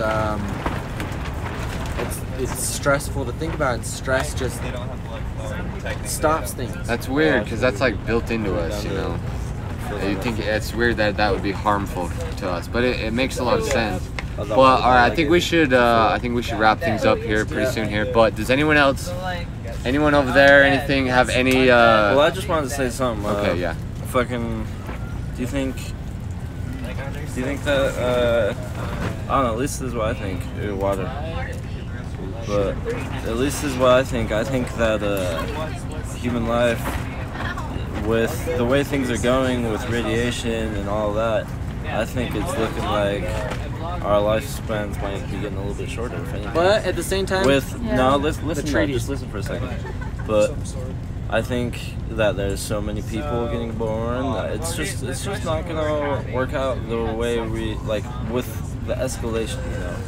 I don't think human life is going to be as long as it once was. There's constant change though. Like first we had like the dinosaurs and then the cavemen and then like us and there's going to be things after us. It may not be like us like as we see it, but like it could be something different. Like evolution is just coming around, and humans have been here for how long?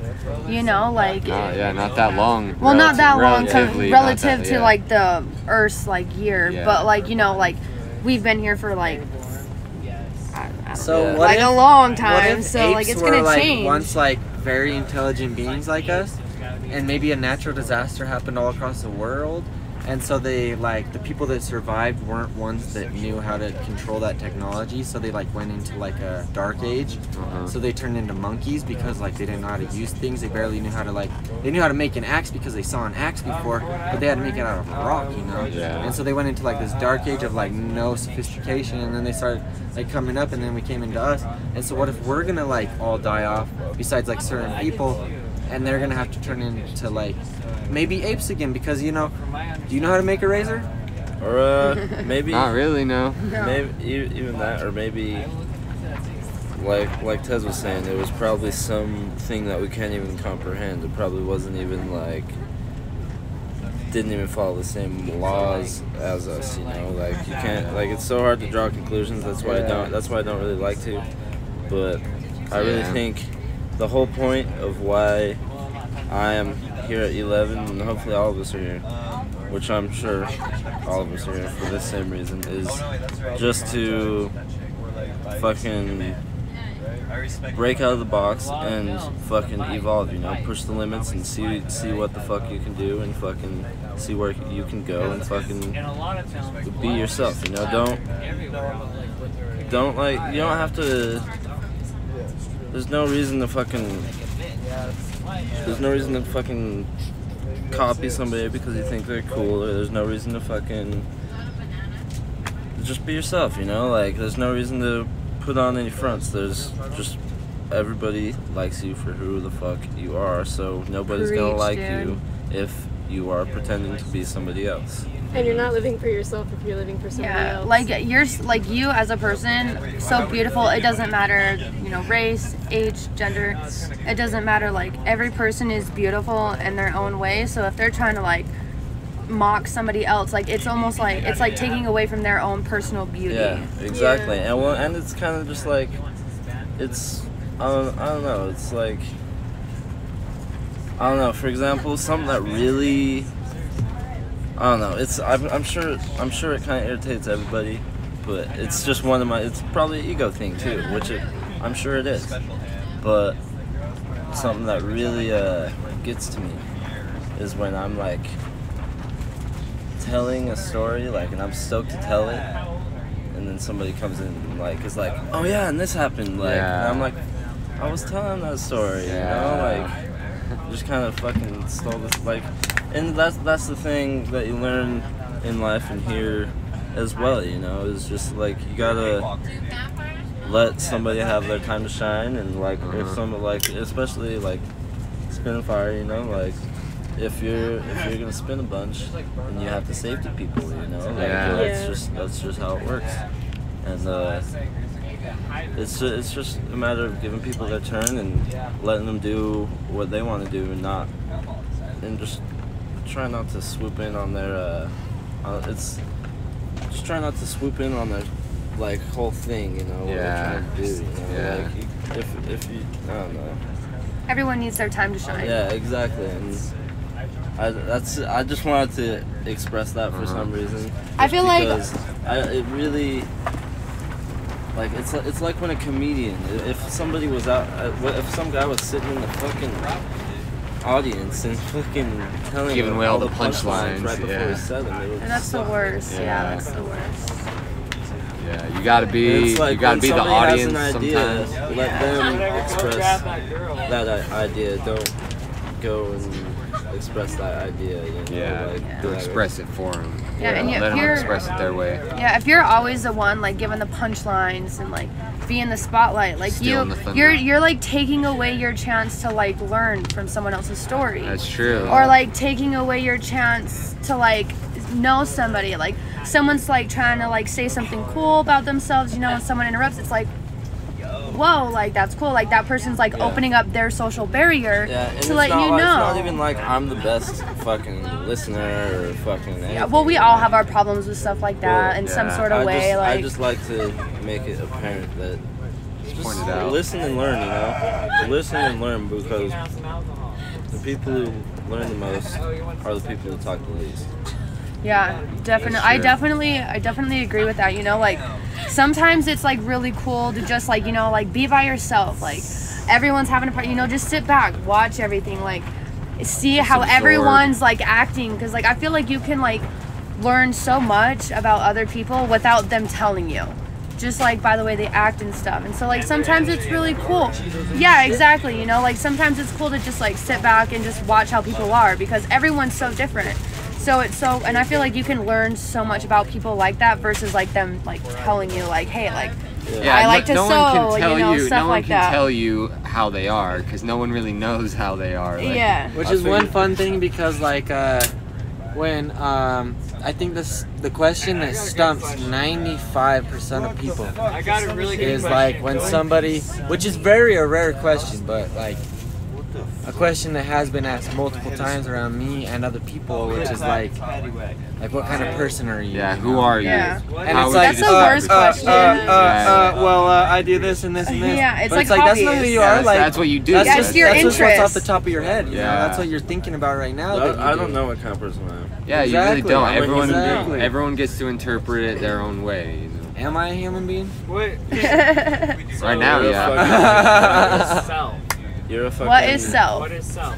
Because when we're born in different situations, different families and stuff like that, You might want to get closer, man. I don't think they could hear you. Absorb it, right? I don't think they could hear you. Can you re-say that and get closer if you don't mind? I'm looking. Because Okay, talk a little louder. I don't think they could hear you at all. I could spot you're cooking. So, is there such thing as a self? Okay, so like we're born into a family with our parents, whatever situation it is, and we're absorbing information from them. They've absorbed information from somebody else, and then we got multimedia, Facebook, social media, and stuff. So we're taking information with that. So, is that like taking information and then that's becoming you, or you? It's like your ego. It's like the yeah. Well, these scientists did an experiment where I forgot who the fuck did it, but I heard it on, I think it was Joe Rogan's podcast. Did that make sense for a second? They did an experiment where they they had a bunch of monkeys, a group of monkeys, and every time they put like a piece of like it was like a piece of food or something in there, they would go for it, and then they started spraying them with water as soon as they went for it. And then they stopped going for it eventually, and then they put a new monkey in there. They put the food in there, and then they fucking all the other monkeys didn't go for it. The one monkey went for it, and they went and fucked them up because they didn't want to get sprayed with water. Like, fuck you, dude. Yeah, so the other monkeys stopped them. Like, but listen, and then that monkey learned, and then eventually they switched out all the monkeys and just kept teaching them one by one, and just had that cycle going. And eventually there was no original monkeys, but they were still all following that same ideology. Yeah. So they were still able to communicate. Yeah, they were still able to communicate. And their ideas lived on past the original monkeys. Yes. That's still not discovering self. But that's not discovering self. That's saying that self is a collection of everything. Yeah, see, I was gonna say, so like information you take in. And then subconscious as well. Which that's just evolution. That's just also. Well, listen, that's just evolution. That's just saying, okay, now we know in our fucking DNA that we can't go for this food or we'll get sprayed with water, and it's just like how we know things it's all in our DNA. It's the best way to gather our information. Subconscious. It's we know things because of our ancestry and our DNA. You just you learn from your friends, you learn from your parents, you learn from your family. So taking bits of information and what you learn from it, is that developing yourself? And here's the thing is, I believe it is because you're taking. It's just like when I study something. You read multiple things about it, and you take what you want from it, and it's yours. What do you think yourself is? That's the real question. Yeah, if we're talking about the deepest, truest, if we're talking about the deep, actually what you actually are, well, you're not actually any of these things. It's just it's your ego. You're latching onto these things as. Okay, well, define what your ego is then. Damn, I would say your ego is everything that you use to get by in this world. The survival type. But it's not like your soul, your actual being, but it's everything you need. I think it's part of it. Like my language is part of my ego. Is soul yourself then? I think the ego and the whatever the soul is or whatever everything is, I think it's all intertwined. I don't think there's any separation between it. I don't think it's like ego then fucking eternal self. I think it's like you have this ego that is connected to your eternal self, and once you die, your ego goes away. Yeah, but your eternal self does. Okay, I like that. But right now, I am my ego. As I'm having this conversation, I'm my ego. I have to be. You have this to. conversation. Yeah. I have to be me Makes to have sense. this I like conversation. that. My ego is me. Yeah. Which also your ego. And then define me right now. Define you? No, me. What do you mean by me? Yeah. Define me. I'm some guy who likes to have a lot of hobbies, and I like to have fun, and fucking that's what I do. I don't know if that's me, but it's. See, I feel like that's it's what I do. So that's what I like to do. So that, to me, that's kind of me. Yeah. Yeah, I feel like that. When you how you were just describing, and this is just my opinion. with you, like, you kind of just said, like, interest, you know? Like, it was like, I like to do this, but, like, it almost didn't hit, like, who are you? I feel like that's almost something that you can't put into words. Exactly. Yeah. I guess. Ask that question. Like, it's just so hard, because you're like, yeah, I'm a guy, I like hobbies. Yeah, like, it's, yeah, like. But you still won't know you. Come hang out. Yeah, it's just your likes. It's your likes. Come hang out with me. You'll probably get to know me. Mentality where like you talk to yourself inside your head. So, what's up? Okay, what am I gonna do today? Using I, myself. Well, processing information. And so when like, you get me, myself, and I feel like are 3 different personalities that we're all talking together. But I have a common name. So there's Michael, right? That's my original name, Michael. I go by Mikey, and then Mike, and then my last name's Stone, so I've been called Stone, Stoner, Stoney. So I have all of those talking together, making decisions. All these different personas, all these different... Yeah. And I can see that, yeah. Party that's like, you should definitely do drugs, and Michael's like, no, don't take that, you're gonna regret it. I can see Michael's the one that signs papers and documents. Yeah. He's the official guy in the Mikey is the let's Jaeger. So if I sign a paper and reads Mikey, Michael's not signing that. And that's why, like, okay, so... I get it, I can feel. So my name's Daniel, but I go by Alex. And so, like, when I am working, my name's Daniel. You call me Daniel. If you met me at work, you know me as Daniel. If you know me as my fun side or my I'm not at work side, Wallace. It's Alex. Oh, and then there's Wallace. And then there's Wallace. Wallace the is motherfucker. I've never heard that. I haven't heard that Do yet. you guys do that too? Like inside your head, you're like, what?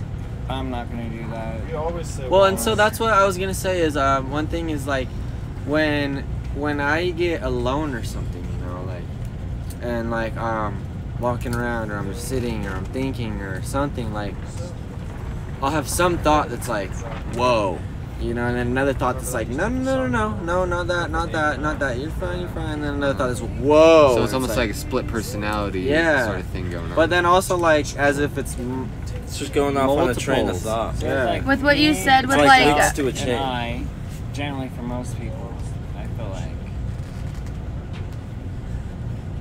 I think I'm gonna do this. I think I need some water. Look at me. Look at me. See? So now you're me instead of I. Which they all which represent the same thing. I is kind of like when you're alone. Me is kind of like when there's other people. When there's other people looking at you. Dude, that's what Sigmund Freud tried to do. Sigmund Freud has like so I don't know if you guys heard this, but there's like an iceberg. And you have like the id, ego, super ego or something like that. And it's kind of like what you guys were talking about. Like one of those levels will be like, yeah, you need to do this. And then like kind of like an angel and a devil, like on like your shoulders. So like one part, so like I'm not sure, like it was so long ago that I learned about this, but like, so like let's, for example, like it is all like, let's do drugs. Like that sounds so fun. And like you were saying, you know, and then you have the angel on the other side, which is a different part of his levels. That's like, no, like you're gonna feel like shit, like let's not do it. And so it's almost like a conflict battle in your head, which goes back to like the yin and yang, like the original symbol where there is a white dot in the black side and there's a black dot on the white side, because you get so far on the light side you go to the dark side, and then you get so far on the dark side you go to the light side. And that's all perspective too. And that's all, it's all on one side, you know. It's we drew the line. It's a continuous. Who drew the line? We did. Ourselves? Like a self-line, or did some government or some bringing up like a parents draw the line? Or did experience draw the line? That's our whole, like, that's part of our ego. That's like how we get by in this world, is we draw lines and we separate things. Well, you know what I do with those lines? I snort them. There's no boundaries. But what I was gonna say is, there's nothing wrong with the fucking ego. Just don't be a dick. Ego can be good and ego can be bad. You gotta be able to. That's how you play it. You gotta be able to see through it. Be humble. Yeah, it's just like those common little things, you know. Be humble, like Kendrick Lamar. Yeah. Kendrick Lamar. Okay. If anybody hasn't heard the new Kendrick Lamar album, listen to it front to back, and then listen to it back to front, because what happens is Kendrick, ever since his first album, he's always been a storyteller with his albums. Like Good Kid, Mad City, that talks about he's growing up and being a good kid, and then by the end of the album, it talks about how he is stealing shit and being a bad kid. So like it transforms him. So So his new album is when you listen to it front to back, it's about him being a human being and then transforming into a god. And then if you listen to it backwards, not like reverse, but like last song, second, you know, backwards like that, then it's about him being a god transforming into a human, which is crazy because his lyrics go both ways. So you can listen to it both ways. Wow. I like that. I think that's really cool. Kendrick's he's a fucking... Yeah, I really like Kendrick Lamar. I really do like him. He's an actual artist. And like, so... He's not like Lil Yachty or fucking any of these. Who is that? Lil Yachty isn't a... Mumble rapper? He's a mumble rapper. Oh. So he is an advertisement. He's a commercial. Yeah, so... I stopped listening to rap artists like a year ago. Is he the guy... Who's the guy who does the fucking Percocet song? That's Future. Future. That guy is a Percocet commercial. Yeah. So okay. So Versace. That's a Versace commercial. So one thing is okay. So that's fucking consumerism at its best. Yeah, with Kendrick Lamar, he's part of TDE. That's his record label that he created with Schoolboy, Jerrick, all these people. I like and Jerrick. so one of the newer people is Isaiah Rashad. So Isaiah Rashad. He's a fantastic rapper, has amazing lyrics and everything. Like they are hard lyrics that you have to actually listen to get the point. And so like with him, he came out with his first album on TDE, and so TDE was like, yeah, you know, this is fucking amazing, you know, but he started having a Xanax problem. So he was just on Xanax all the time, you know, and like it would help him write, but it would help him rap, it would just help him with all these things. So he's like, you know, addicted to it. And so TDE is such a they're the closest relationship since Dr. Dre and Eminem and their record label, you know. And so like with TDE, like when they started finding out that Isaiah Rashad had a Xanax problem, they cut him off the label. They said, hey, you're not gonna put out an album. He had a whole album ready, and they said, you're not gonna put out an album, you're not gonna do anything, you're gonna go to rehab, we're gonna pay for it, you're gonna go to rehab, you're gonna get sober, you're gonna do all this. And so like at first he like tried to and then slipped up, and then they're like, all right, you can't have an album, you know. And then he like tried again, and then he tried it again, went sober and everything, and then they released the second album, and the second album like, oh, it's so deep. It's so deep because it's like his transformation into like. I'd love to hear that. I'd love to hear that. Hitting the bottom, coming back up. But and his first album's about just hitting the bottom. Imagine like what that fucking record label did for his life just by fucking dropping him because he was fucking up. Yeah. Because if you've ever hung out with somebody who's fucked up on Xanax, you can tell they're like barely even a person at that point. Oh yeah, dude. Like, it's like it disconnects so many completely things. removes the struggle. It's just so. What are you without the struggle? Xanax is just kind of Misery weird, loves company, dude. and we don't like to see somebody in some sort of numb state. Yeah. Mm-hmm. And that's all Xanax does is numbs you out. Like I would. Yeah, it numbs you out, and then it makes you forget. Like literally forget. It's like you forget what you said. Yeah, Like I would black out and like come back to you. That's and, so like, bad, dude. still, Oh, like, so bad. Here's kind of how I like to view like drugs like that. It's like putting in a cheat code in the video game. Like sure, you can do whatever the fuck you want. You like basically the cheat code of Xanax is you get to feel good from not doing anything. You don't have to earn it, you know. So, but then what happens in a video game when you use all the cheat codes? The whole game loses its value. Yeah, like with the Grand Theft entire Auto. game means nothing anymore. I can agree to that. I can agree to that. Yeah. You can beat the whole game with just typing in a couple of clicks of buttons. Yeah. That Grand dude, Theft I Auto like that. As a That's kid, cool. like me and my brothers, like we would like put in cheat codes all the time. You know, play with them, play with them, play with them, play with them, play with them, play with them, and it'd be like we'd have all the guns, all the ammo, all the health, like no. And then it'd like be like you go to like do a mission without cheat codes, and it's like fuck this, dude. I want to just fucking use cheat codes. Yeah. Game sucks like that. Dude, I really like that perception you guys put on that. Like it like honestly like cuz like when like addiction's like kind of like it's hard but like kind of easy to explain too. But like I like the like way that you guys went about it cuz it's like down to the point like. So you're the counselor about addiction, right? Well, So I'm going to school for it. So yes. Have you read the whole 12-step program? I actually went to AA for 2 years. I have a really bad past with stuff like that. So the thing is, I feel like in order to be a counselor, you have to experience something to teach. Yeah, definitely. Like I got my brother's experience, and then I have my own personal experience to it. So I feel like I can take both sides and make it and be able to like relate to somebody. For me though, like for as far as addiction goes, what helped me is like not even thinking about it at all. Like when you go to these AA meetings every fucking week, so that becomes an addiction in itself, and then so releases some dopamine too. Yeah, dude, AA meetings. And then you keep track how long you're clean, right?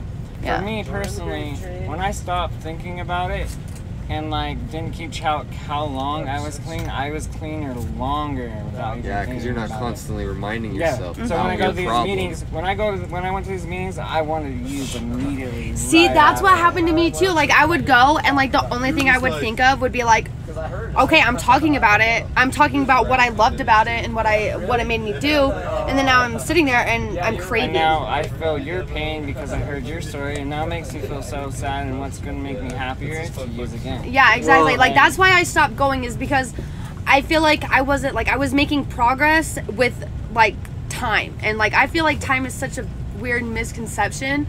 And so like when I'm thinking here, I'm like, yeah, okay, cool. Like I was 2 years clean. Yeah, that's on the dates. But like I feel like I would so much rather be 2 years clean without doing something that reminds me of it all the time. And it's not like I want to forget it. It's just like I don't want to be reminded, and I don't, because like you get rolling, and yes, like, and it makes like, you want to do it. Yeah, it triggers, dude. It's trigger stuff, like, dude. That's why I stopped going. Like it was bad. It's like confirming that you do have a problem. Well, if you're basically saying that you have a problem over and over. Yeah. And you have been sober for let's say 2 years, and some guy comes in that just got sober yesterday, and he's still kind of fucking swacked out, you know, you're gonna see those signs in him, and you're gonna be like, oh shit, that looks fucking nice, you know, like. Oh, dude, yeah, like winter, like I struggled a lot during the winter time. Winter's my most season for relapse. What? Winter was mine too, and like the smell of winter, the taste of winter, and I know that sounds weird. Oh no, I have seasonal but like it, dude, it's so weird. Like every single time winter comes along, I'm like like every year it gets better and better. But you know, like it's just so weird. Like I'll be driving, and then I'll drive by somewhere that like I smoked at or snorted at or something, and then it's wintertime, and I was like, I could be there right now. I could be getting fucked up right now, and so like I want to be there, and it's not like it's so weird. It's like subconsciously you want to be there. Like you don't want to because you know where you were, and you know that you don't want to go back there. But like honestly, dude, like what's so hard is like once you get into that trap of like you want to do it, like you can't just be like, oh, I don't want to do it anymore, and it shuts off. Like it's like a subconscious internal, because you loved it so much.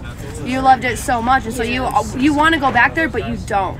So like what triggers that for me at least is, you know, going by an old spot where I used to get really fucked up or like something like that, you know, it triggers me, and I'm just like, and all I want to do is like go back there. Like there's been times that like I've like hit up people that I knew that had the shit that I was like on, and I like, or getting clean from. Were you into like uppers, like yeah, meth. Yeah, meth was something that I really struggled with, and like I would text people, and then like it was so weird. Like a couple of times this happened. Like I would like be texting someone, like just craving, and it was like the craving took over my whole like body, and I was like I need to find it. So like I would like text everybody, and then as soon as I would find it and I was like about to go, it was almost like a brick to the face. I was like, do I really want to do this? Like, is this really something that I want to do? And that's what's helped me, is because I was like, no. Like I have so much more right now to lose than I did when I was a junior in high school, which is when I started. It's crazy because there's only one way to learn that. You go through it, and eventually you learn that it's not worth it. Well, and so what if AA and NA and like SA and all those things, what if they're all like the very, I'll have some spam. No, it's fake meat, right? No, spam's for real. You ate meat this morning. Fucking Keith. Yeah, fucking Mike, the resident vegetarian, he had some meat today. I accidentally ate a bite of ham and some quiche today. So okay, so what if all those like no biggie though. Anonymous meetings are like, but yeah, as soon as I found out, I just spit it out. I was like, yeah, I can't do it. As soon as I know, it's like I just. What if all the anonymous meetings are more like a very like kind of like the hard road to go down recovery, because like it kind of, you know, like people tell their stories and everything, but at the end of their stories, they're always talking about how they're clean. Yeah.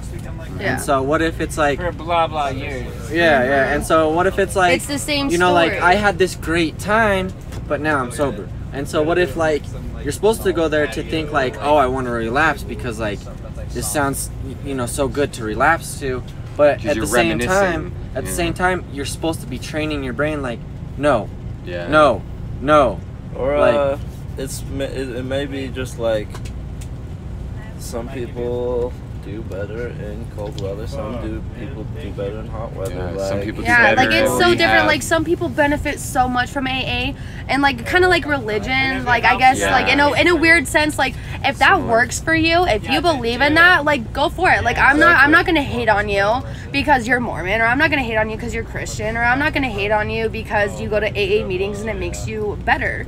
Like if that's what helps you and that's what makes you feel okay, go you. Like that's awesome. Exactly. I've been to one AA meeting one time with my sister's ex before, and he was doing community service there one time. And I had to do that. We just tagged along, and it was really fun. Like the people, I got nothing but like vibes like this, you know. Yeah. Like at Element 11, same kind of vibes there. You know, everybody was looking out for each other. Everybody had each other's back. You know, it was a good, solid fucking place. It was this place called Fellowship Hall downtown. I think that's where I did my community service. It was real good people. You know, real good fucking place.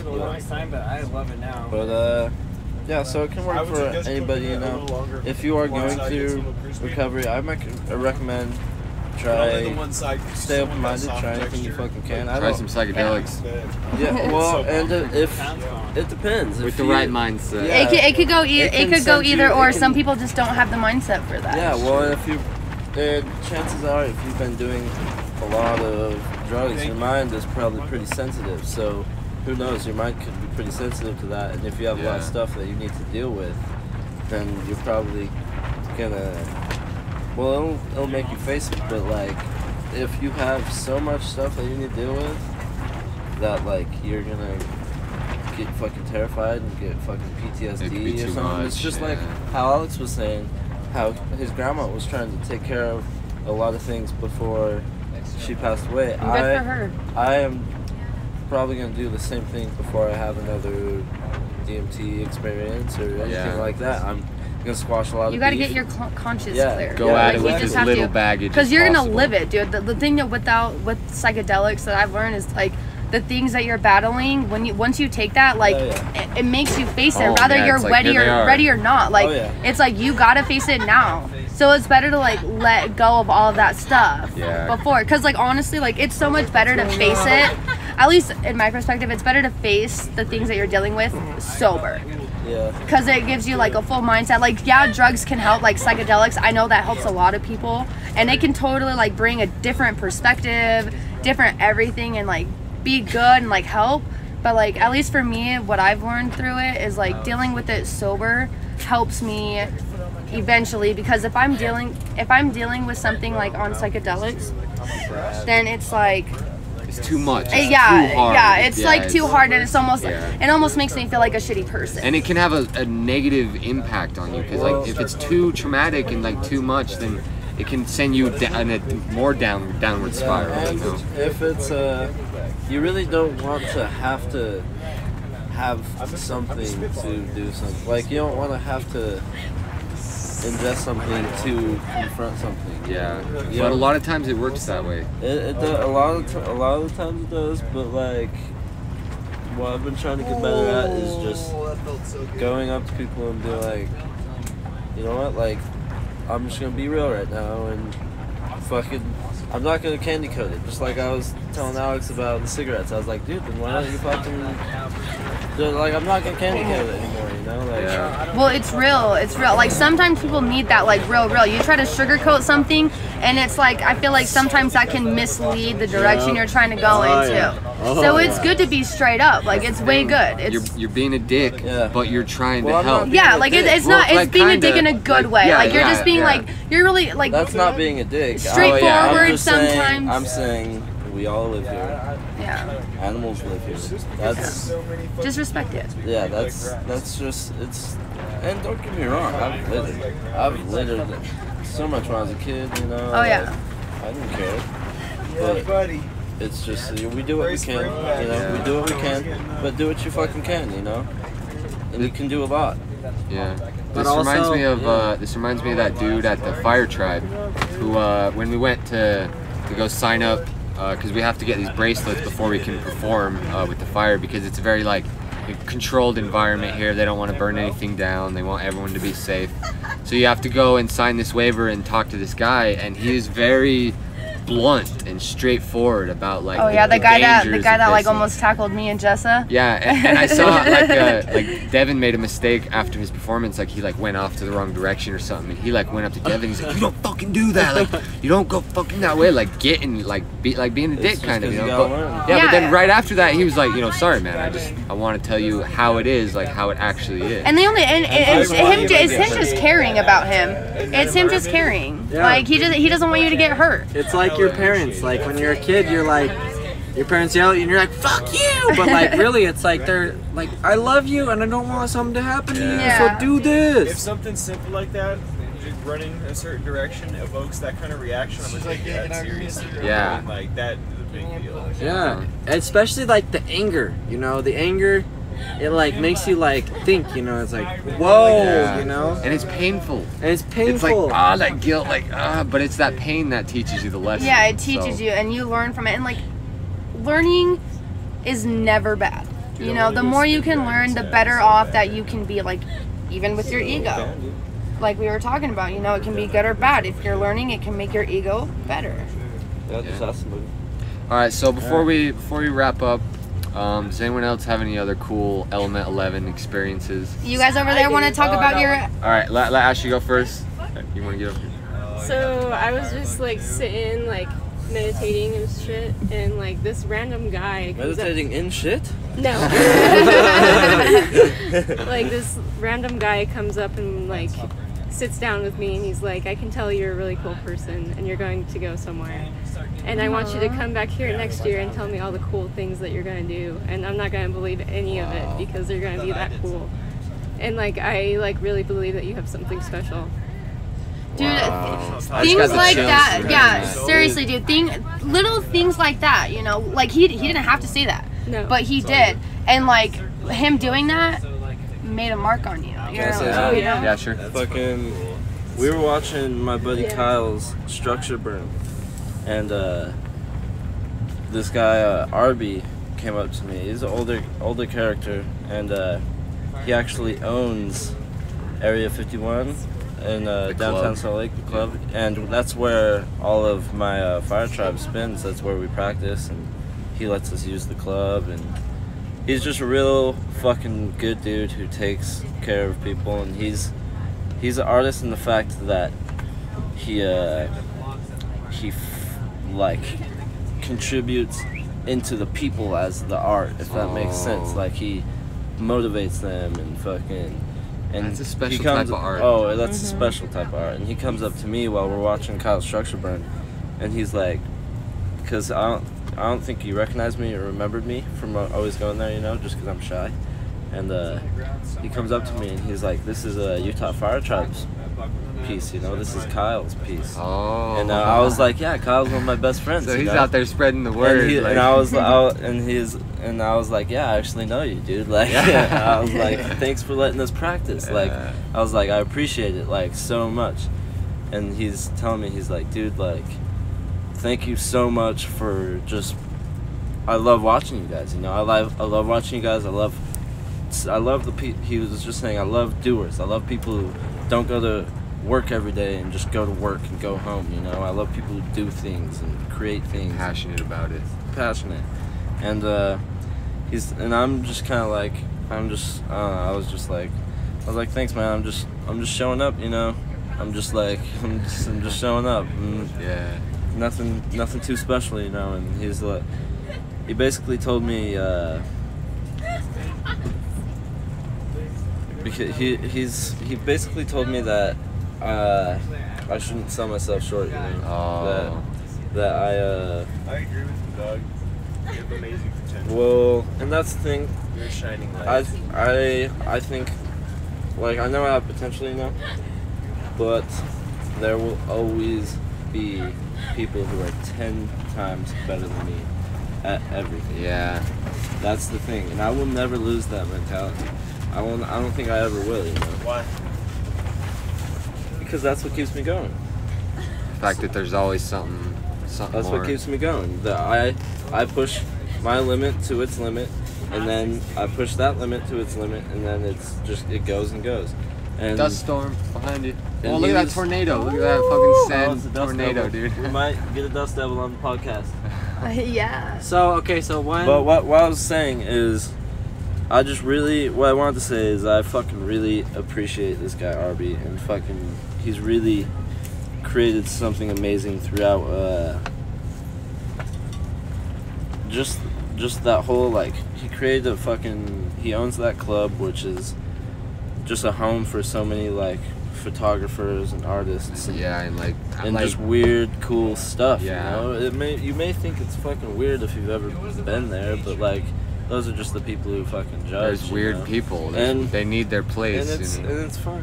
And then just like we always say, what's weird and what's not. And I really just appreciated him telling me that, you know, because he's really good at reading people, you know. Yeah.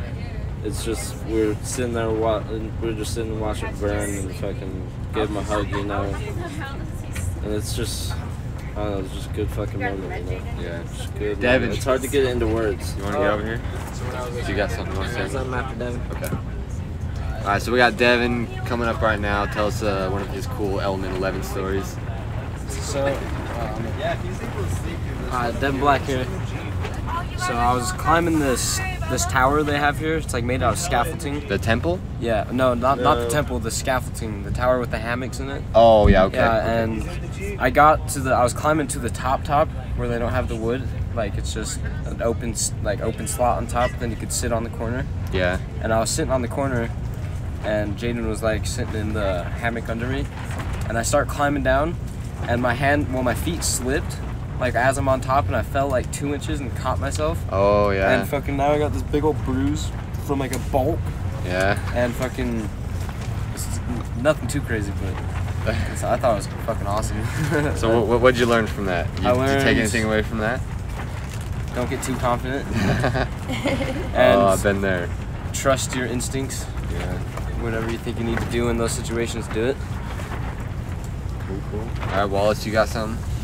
So, here at Element 11, one of the coolest things that I think is, that just blows my mind, that we should do in all society, is people just come up to you and they're like, hey, you know, and like, you can either say hey and you can keep going, or you could like stop and give them a hug, Ask you know? them whatever question Ask you them want. something. Like, yeah. And another common thing is you just hug people, you know? It's it's comforting There's to have a hug. it's it's just comforting. Well, your vibes are going through so, each other, like yeah. So last night, we were walking around and we were at this bar, and everybody I was with was at the bar, and then I just kind of went away from the bar for a second, and I saw this dude in this orange, like, it was an orange shirt with like palm trees on it, and they were white, and it was like one of those like Hawaiian shirts, you know, like one of those thin shirts.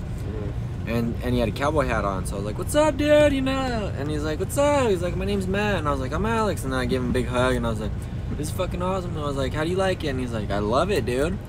And I was like, yeah, dude, I love it. This is my first time. He's like, this is your first time, huh? And I was like, yeah. And I was like, when was your first time? And he's like, so 9 years ago, I came here for my first time. And that time, you know, 9 years ago and 8 years ago, I went here, and it was just so mind-blowing and, like, blew my mind, and it just made me feel so good. And at that time, Element 11 was running out of funds and running out of land. People didn't want to have them and stuff. And so he's like, so 8 years ago, when I came for my second time, after that, I bought the land. And I was like, wait, what? And I was like, you're the guy that owns this ranch? And he's like, yeah, I'm that guy. Oh my god, that's so cool. It was Matt. And I was like, no fucking way, dude. Like, we just went up and hugged each other. We didn't even start talking about that. Yeah. We were talking about like our Element 11 experiences, and you just brought up that you own the ranch, and I was like, dude, thank you so much for like holding this experience every year, and like thank you so much for owning this land, and like for sacrificing your money for this land because you loved it so much. Dude, it changes everyone's lives. And it changes everyone, you know? Yeah. And he was like, thank you so much. Like, thank you so much. That means a lot. And I was like, yeah, dude. crazy. And yeah, it's incredible. And does anyone else over there, off in the distance, have an Element 11 story they want to tell? Come on, I know you guys have gone some cool shit. I can tell another story. You got something? I'm down here. All right, Devin. It'll be a good story. I will say one short thing after this. We got Devin Black coming back. Devin Black is back. Devin Black. I'll be back again. But so I'll put these in here. I went to last year's Element 11, but for me the first day is always kind of like a bunch like to grasp, and I was just like in my head too much. I was like thinking like I'm gonna make this moment kind of awkward. Then it would be awkward because I thought that, and I just needed to get out of that headspace. Then I just kind of just sat in my tent last night and just chilled.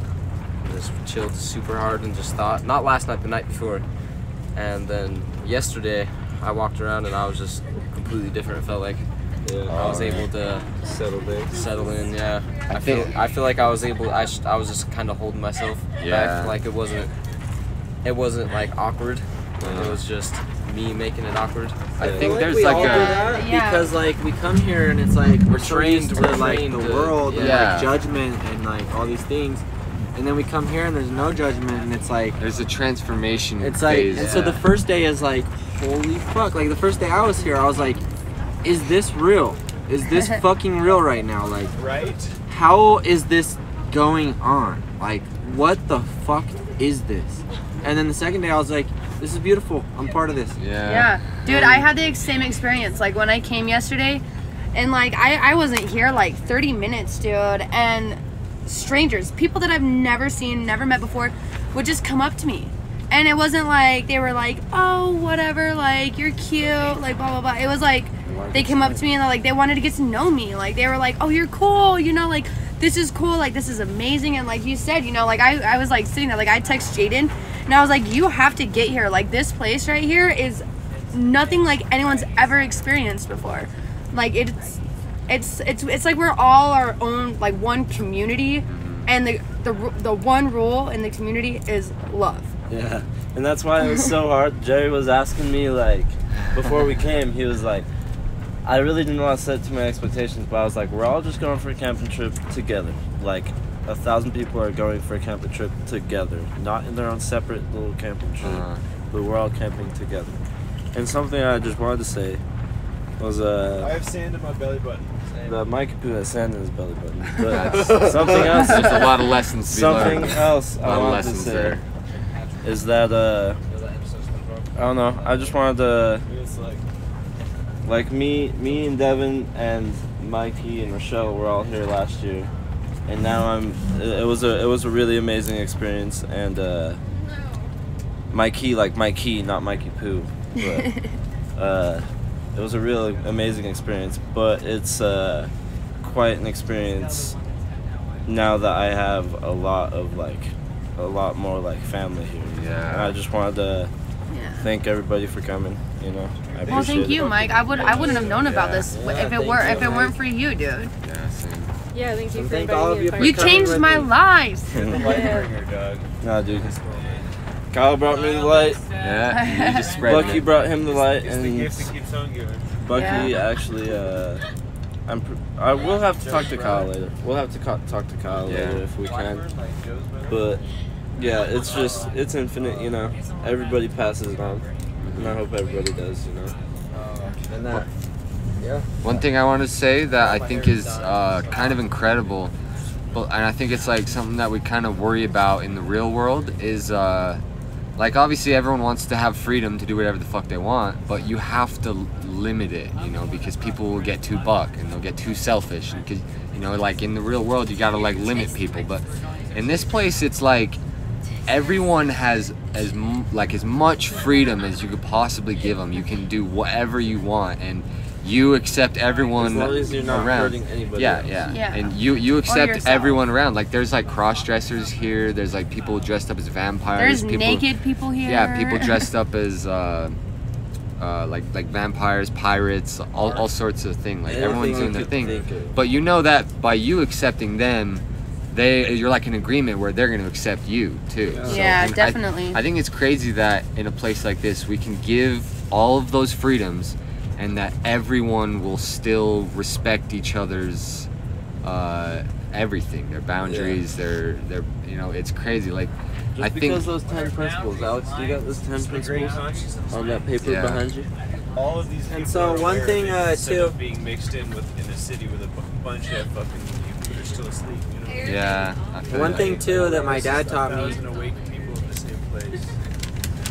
One thing that my dad taught me that he does is like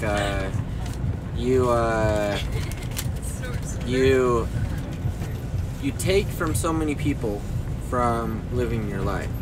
So you take from people by taking a job, so you're taking money from that job. You take from people by being in friendship because you're taking time from people. You take from people from all these things, but what you need to do in an actual community is once you've taken and you've learned, you need to give back. Yeah. Because giving back is the only way to like show that it actually like it's perpetual at that point. If you take it and you're able to give, especially if you're giving more, that's the definition of perpetual emotion. That's what RB told me, energy. dude. That's what I was trying to think of. RB told me last night.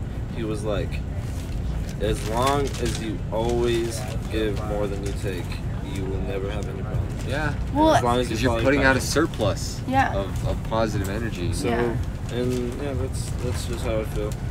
And it's crazy because like my dad's in an anonymous group. I don't want to say which one, but he's in an anonymous. My dad's in an anonymous group, and he went there, and you know, it's just like how we were talking about earlier. Some people it helps them, some people it doesn't. My dad was one of the people that it changed his whole entire fucking life. Like it changed his life. It changed his marriage. It changed his outlook on life. It changed him completely into a better person.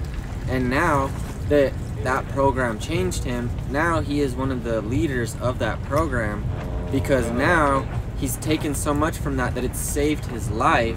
So he had to turn back and say, here's my experience, here's my things, learn from it, you know, like take it into heart, like, you know, like just like what Tez wants to do. Yeah, and so. All right, so yeah, let's go ahead. And, we don't have them. Really? Oh, do we know them? Survival guide. I cannot remember that. I know. Self-reliance. Okay, so at that element 11 that we're at, there's the 10 tenets, and these are the same with Burning Man, and this is just, I don't want to necessarily call them rules, but they're just like the guidelines for what they're trying to do here. And I actually got on and read them right before I came, and after reading them, I got so much more excited for what I was about to come into. Because you can feel like the energy that they're trying to represent as you read it. Like even the way they wrote the tenets is like in an artistic way, even. Yeah. So like, yeah, it's crazy. If you go to the EDC porta potties, they are fucking destroyed. If you go here, they're not that bad. Yeah. They're not that bad. Oh yeah, dude. Me and Jessa were sitting there yesterday when we came here. We went to the bathrooms. We came out. We looked at each other and we were like, luxurious honey buckets, dude. those big ones, yeah. And they fucking, they're cool. People go, and I know it's not the people that like work here, and I know it's just some random people. It's all they volunteers. go and Nobody works here. They go and put lights in the bathrooms. Oh, I saw that, yeah. Yeah, they're cool, and they like change colors and stuff. Yeah. It's like cool, man. Tripping out while you pee. Yeah. So does anyone know any of the tenets? And we can, you know, at least Is that the ones that they read at their greeting? Self-reliance.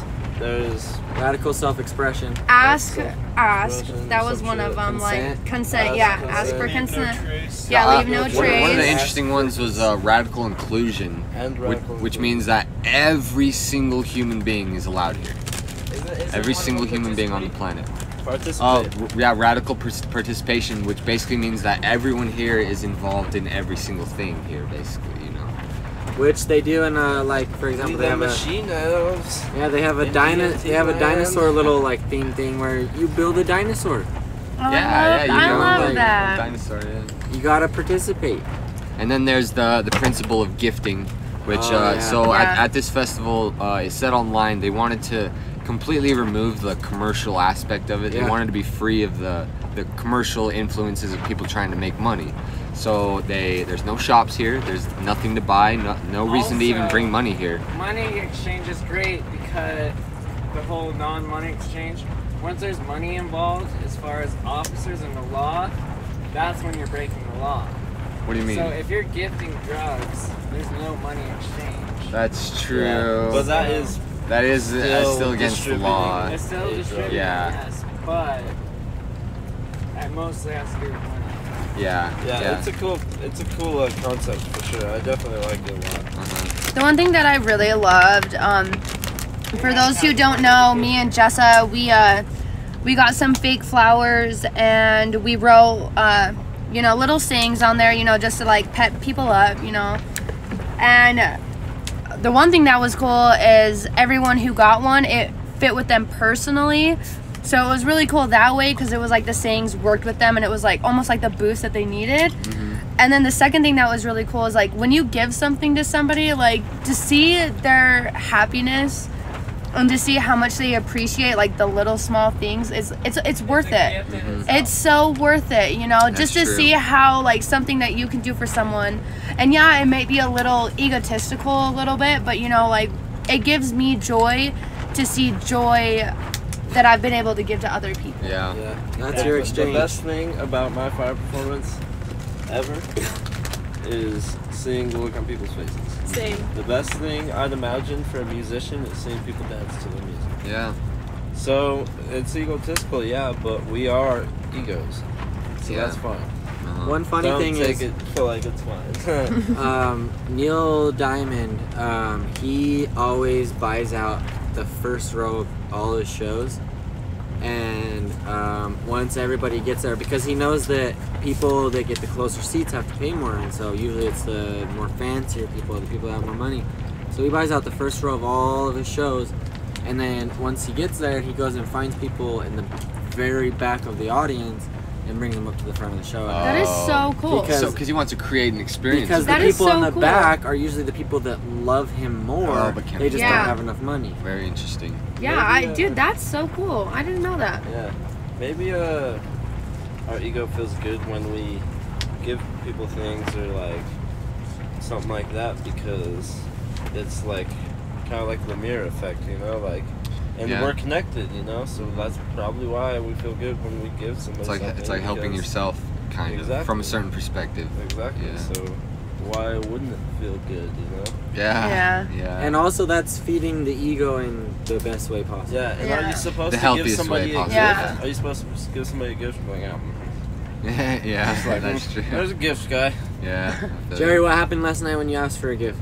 Yeah, so let me tell this story a little bit. Hopefully I can explain it. It was one of those stories that was very subjective to my own experience, so I don't know if it'll like fully like I can get, because it was a cool experience to me. It'll link up with somebody. Yeah, so Alex was telling me about this place called the Meadery? Meadful Things. Oh, Meadful Things, yeah. Which is a play on another place here called Needful Things. But so I go into because Alex tells me they have mead there, which is like a certain type of alcohol that I don't know shit about. But it was, Alex tells me they have it, so I'm like, okay, cool, I want to go there and get some of this mead, you know. So I walk in, and I go up to the place. I go up to the guy, and I was like trying to be like chill about it, you know, like not like forceful or anything about it, but I kind of like went up, so I was like, so I hear like you got mead, you know, that you're giving away here, and he's like, who told you that? And I was like, the guy that just walked out. You know, the guy that told me, it seemed like he was like part of this thing too. And like I started, you know, I asked him about the mead, and the guy he all of a sudden like gets busy doing something. And he's like busy, he walks away, you know, it's like boom, like he's gone all of a sudden. So I wait there, I wait for him to come back, and he's like, he comes back, and he remembers that I was asking him for the mead, and he's like, so he started going like explaining to me like what his perspective on a gift is. He's like, so is it, and he's like, you know, because we have this like gifting policy here basically, and he's like, so is it a gift if somebody asks for it? And my answer to that was not really. It's a act of generosity still. Yeah, it's like I still view it as a generous thing, but it's like by asking it, you're basically putting pressure on someone, so you're kind of like making that decision for them in a sense. And he goes on to explain all this, his perspective on gifting, and he gets really deep with it, and he gets to the point where like he full on teaches me a lesson you know, that I can apply to every aspect of my life now. Yeah. And as soon as he saw that I got that lesson, he actually had me recite a couple of the tenets too, just to like kind of see if I was like really in this or if I was just like some random guy that showed up looking for something, you know. Yeah. And so I was able to answer it. I told him a couple of the tenets, and he actually asked me why I came to Burning Man, and I was like, I was like, 11? Yeah, or to Element 11, yeah. And I told him, well, my buddy Mike came here last year, and since then I like noticed a change in him, you know, and I like have like looked up to the way that he's been, you know, living his life and everything. And I was like, yeah, so I saw that change in him, and I wanted to come experience that for myself.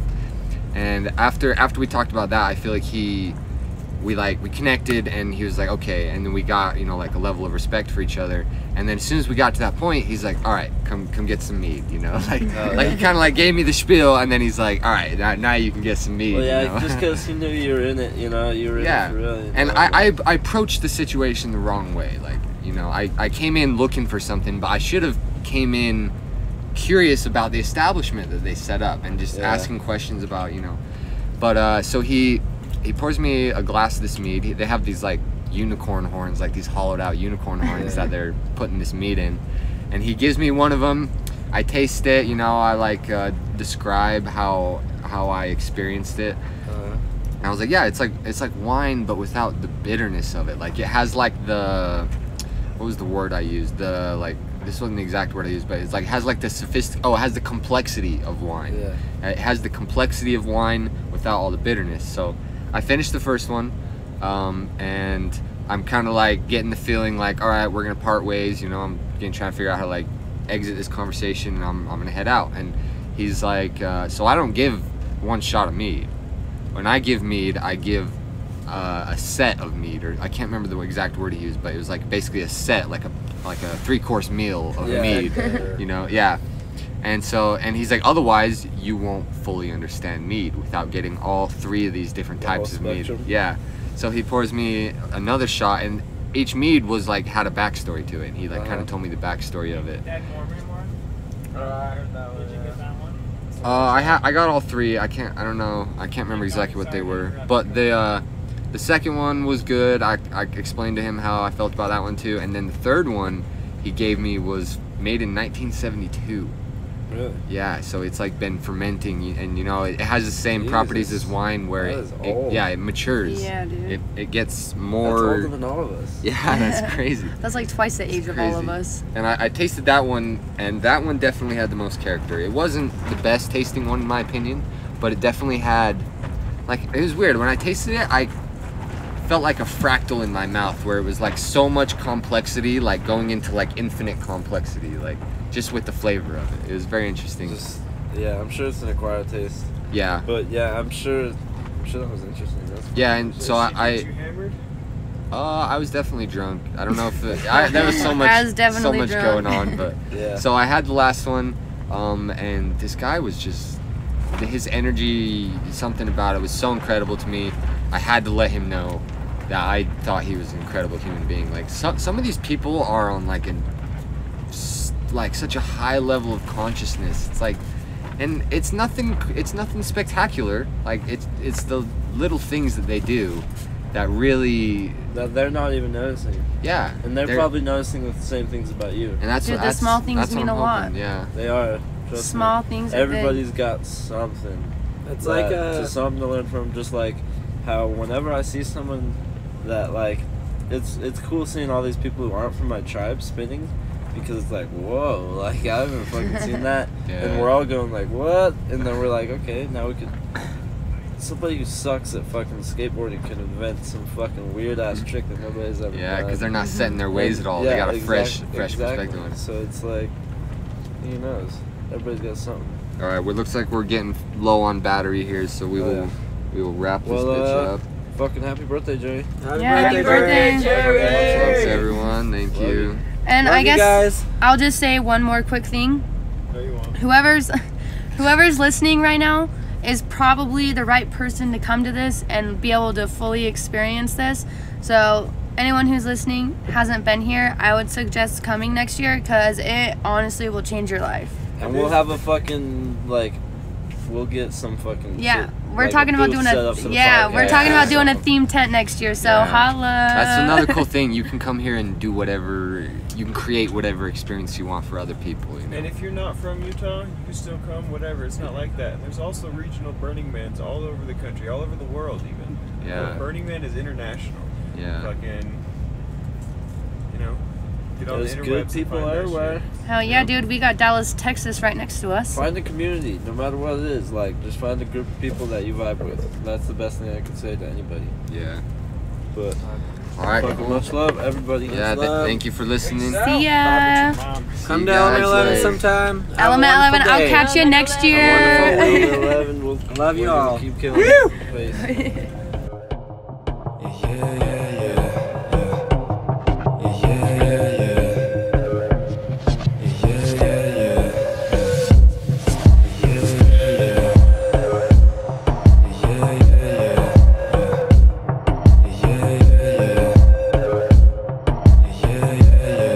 Said I'm built for the joy, built for the pain, built for the love, built for the gain, built for the hate, and I'm built to suffer, built to kill all these beats.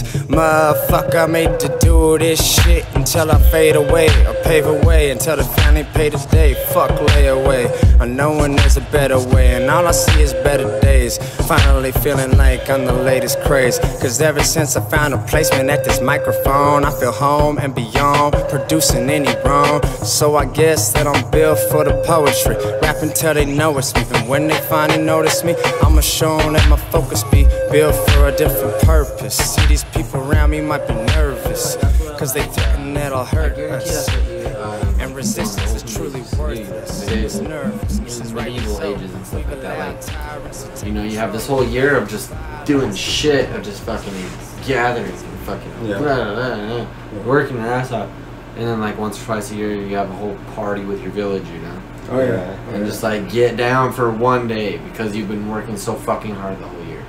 Yeah.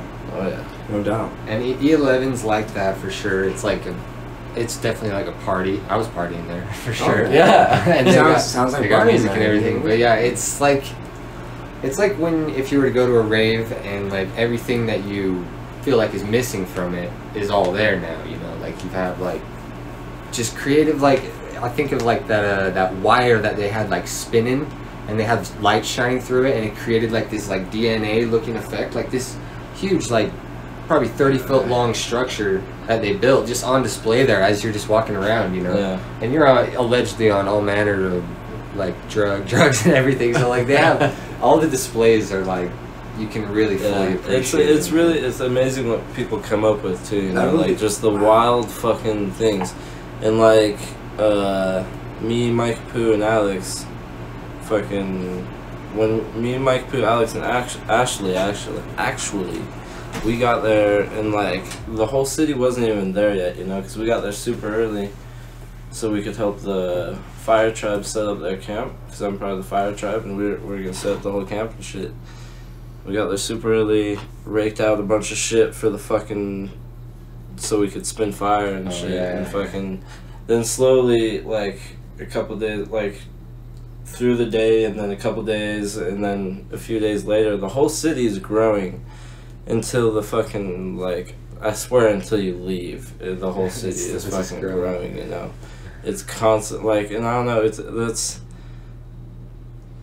it's just like a lot of things, you know, like everybody should like keep growing until they fucking die, you know, like fucking this whole festival means like so much to, if you really just like look at it and like fucking observe, like, and feel it, and like it's such an amazing thing, you know, such an amazing thing, because it's like having, I don't even know how to fucking explain it, but it's like having like a lot of life's experience packed into one fucking week. Oh, I see. If that makes sense. A lot of growth in a short period. Yeah, of time. like you can experience a lot of the shit that you would just experience through life, but it would be like maybe a lot more spaced out, you know. I see. So like a lot of life lessons. Yeah, a lot of life lessons. Yeah, into one, you know.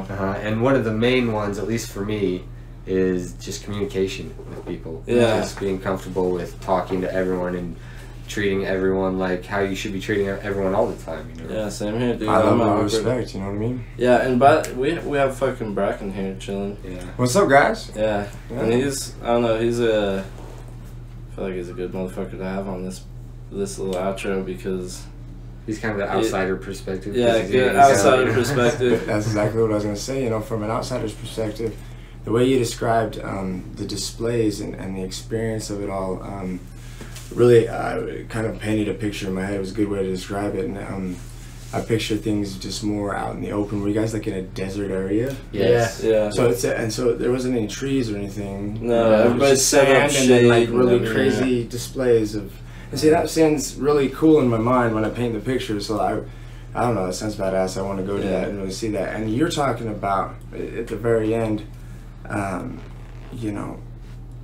Well, I kind of lost you at the very end, man. Honestly. Yeah. So what was your conclusion on basically everything that you felt about? My conclusion is that a lot of life lessons. A lot of life lessons in 1 week within right? within that whole festival. Yeah, and a lot of inspiration. So, like let's say our artist. No, I didn't lose you. I just forgot. With whatever you're creating or anything, you know, you can get so much inspiration from within that festival from just like letting go, you know, from just truly letting that fucking inner self out, because I don't know, with society and shit like that, I feel like we put up a lot of walls, you know, and these people are really trying to be like, you know what, it's okay, you know, whatever you want to say, like say it, whatever you want to do it, as long as it's within these 10 principles. And fucking the 10 principles, I actually fucking have them right here, since we fucking forgot to. And that's just good in life though anyways. So, everybody should be, like you guys were just talking about, you know, treating each other with a high level of respect. And you know, you go through things in life lessons sometimes in a very quick manner, and I know exactly what that's like. I mean, I went out and saw Stuck to the Stars on 4 Hits of Acid myself, like, and really it was a great trip. But we did it out in like southern Utah at the Bridges National Monument. So we got to go through like Red Rock Country and go hiking and stuff, and we camped out, and like it's in a spot that's 50 miles away from the nearest city, so it's completely dark out there, and so the night sky lights up like you've never seen it, and there's more stars up there than you can imagine. Oh yeah, same. And I learned some life lessons like very quickly in that one night just from being out. I wonder if it's the desert. I wonder if it's it's more red rocks. Yeah, and desert. Oh, yeah. It's so, but it is red sand. It's red sand. So there's red sand and there's red rock, and there's, you know, those brittle trees. You know, actual stars. But they're not trees. They're like more like bush trees. You know, like they're brittle. You know what I'm talking about? Well, let's hear the 10 tenets, because Okay, the first one is radical inclusion, basically just like include one another, you know. Oh yeah, like, what it says on there is everyone can come, no matter what. Isn't that what it actually says on the? Yeah, as long as you're not a dick, you know, as long as Yeah. you're not a fucking piece of shit, you know? Well, it doesn't even say that. Doesn't it say anyone can come? I don't know, but don't come if you're a piece of shit. Well, yeah, I know, but I just thought that. But there's no pieces of shit listening to this, so and if there is, it's okay. We still love you, man. You just don't be a piece of shit no more. It's all good. So some guy's wondering right now, am I the piece of shit they're talking about? Is it me? Maybe some guy's listening is like, fuck, Mike shouldn't have went to 11. He's a piece of shit, you know. Just like he comes back with a rap beef. He's got like a verse for you, lays a track on you. He's like, Mike, you bitch. Shows up like freaking. Shouldn't have went to 11. Oh, that's funny. Should have just let your brother Devin come.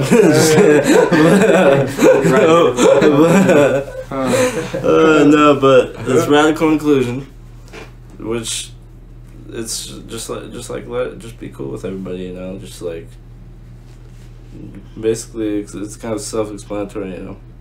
And gifting, a lot of people like think that's like bartering, you know, but like gifting could be like anything, you know. It's a lot like one thing I really like to do when I'm at like when I was at E11.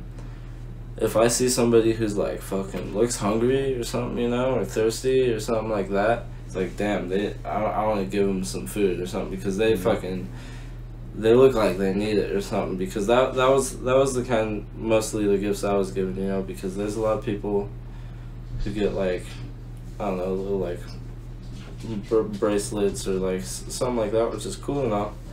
But like, if you could tell, like, it really keeps the machine like oiled really nicely. If you keep everybody in tip-top shape, like if you can tell, if you could tell someone needs something and you can help them with that, then it's good to like help them with that. Dude, that's a at cool least practice for life, man. Yeah, like, exactly. Seriously, exactly. that's a really cool practice for life. I was thinking about that. Like, if you apply that just to your daily life and actually getting in the habit of like helping somebody out on any financial level, like just being kind to somebody, maybe paying for their like $15 worth of groceries maybe once a month, even just being in the practice of giving in that sense. Just being a giving nature more, you know. Like, you know, charity is always good, helping bro. somebody out. Always good, good, if you can tell somebody's struggling, you know. Yeah, well, it's good to be that, because I think that's part of being tip-top shape from what you're saying, you know.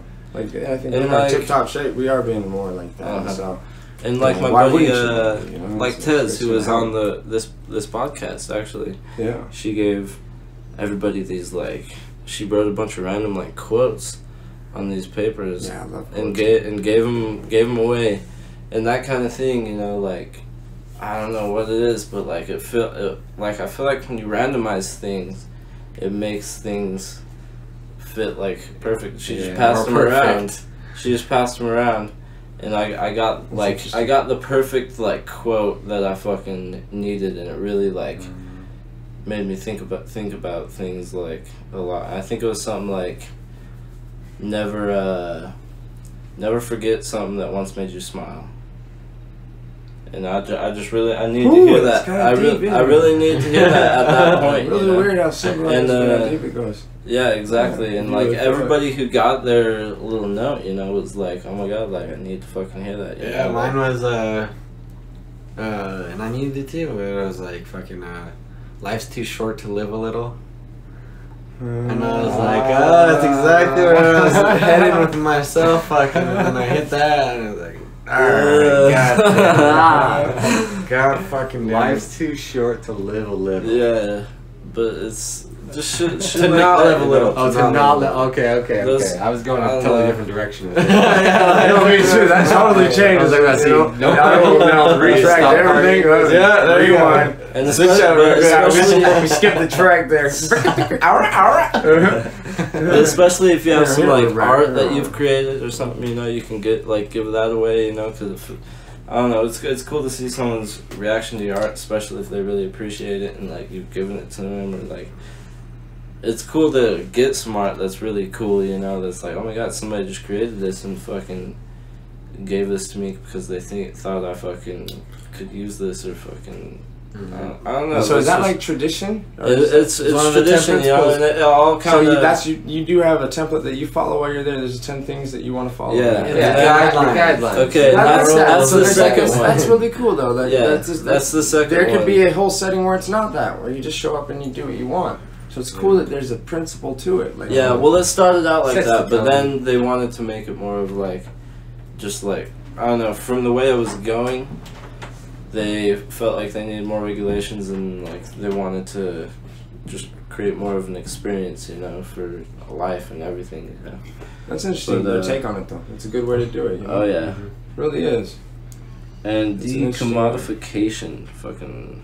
I'm not even fucking sure. Oh, that's the one where I'll definitely go. They don't sell anything, right? So they do this every year, by the way. So that's every year. That's where you don't sell anything. So just like you can't buy it, like it's gifting, you know. You can't buy anything. There's not like vending machines set up. There's not like little shops set up. There's there's nothing. So you bring it with you. Yeah, you bring it with you, or you get like the drinks that you just get them. You know, you just go up and right on. But it seems like they're pretty conservative about. Like I only got like 2 drinks while I was there, but obviously you can bring your own liquor and everything. Yeah, everybody's that's really interesting. Giving away shit. It's just like I don't know. Because people will set up like bars. Yeah, you people know? set but up you don't bars pay them at the bar. I just think and a lot of the times they're like really popping at certain times. Oh yeah. Is it now? Would you say most of these people are within the age like young, like late 20s to? I'd say 15 to 70. 70. To 70? With a What good are the amount because- from every group. because- good amount from every Yeah, group. because the old group, the middle. Because look at it this way: the people that are old. See, that changes the whole game. Yeah, the people that are old. That changes the whole picture. Yeah, the people. So you know, like when they do like graphic design, right? The picture like switches and shit. Like, you know, and my brain just did one of those, like, and then repainted the picture. Now I have like a new schematic in my brain of like what's going on. Like, oh, this is way epic. It went from like this cool little talk that I hear over here, you know, and to this progression talking here on a calm level. But now all of a sudden I'm kind of there, and I'm hearing like more people on the outside, and I can feel of it. It's interesting to try and put yourself there too, you know.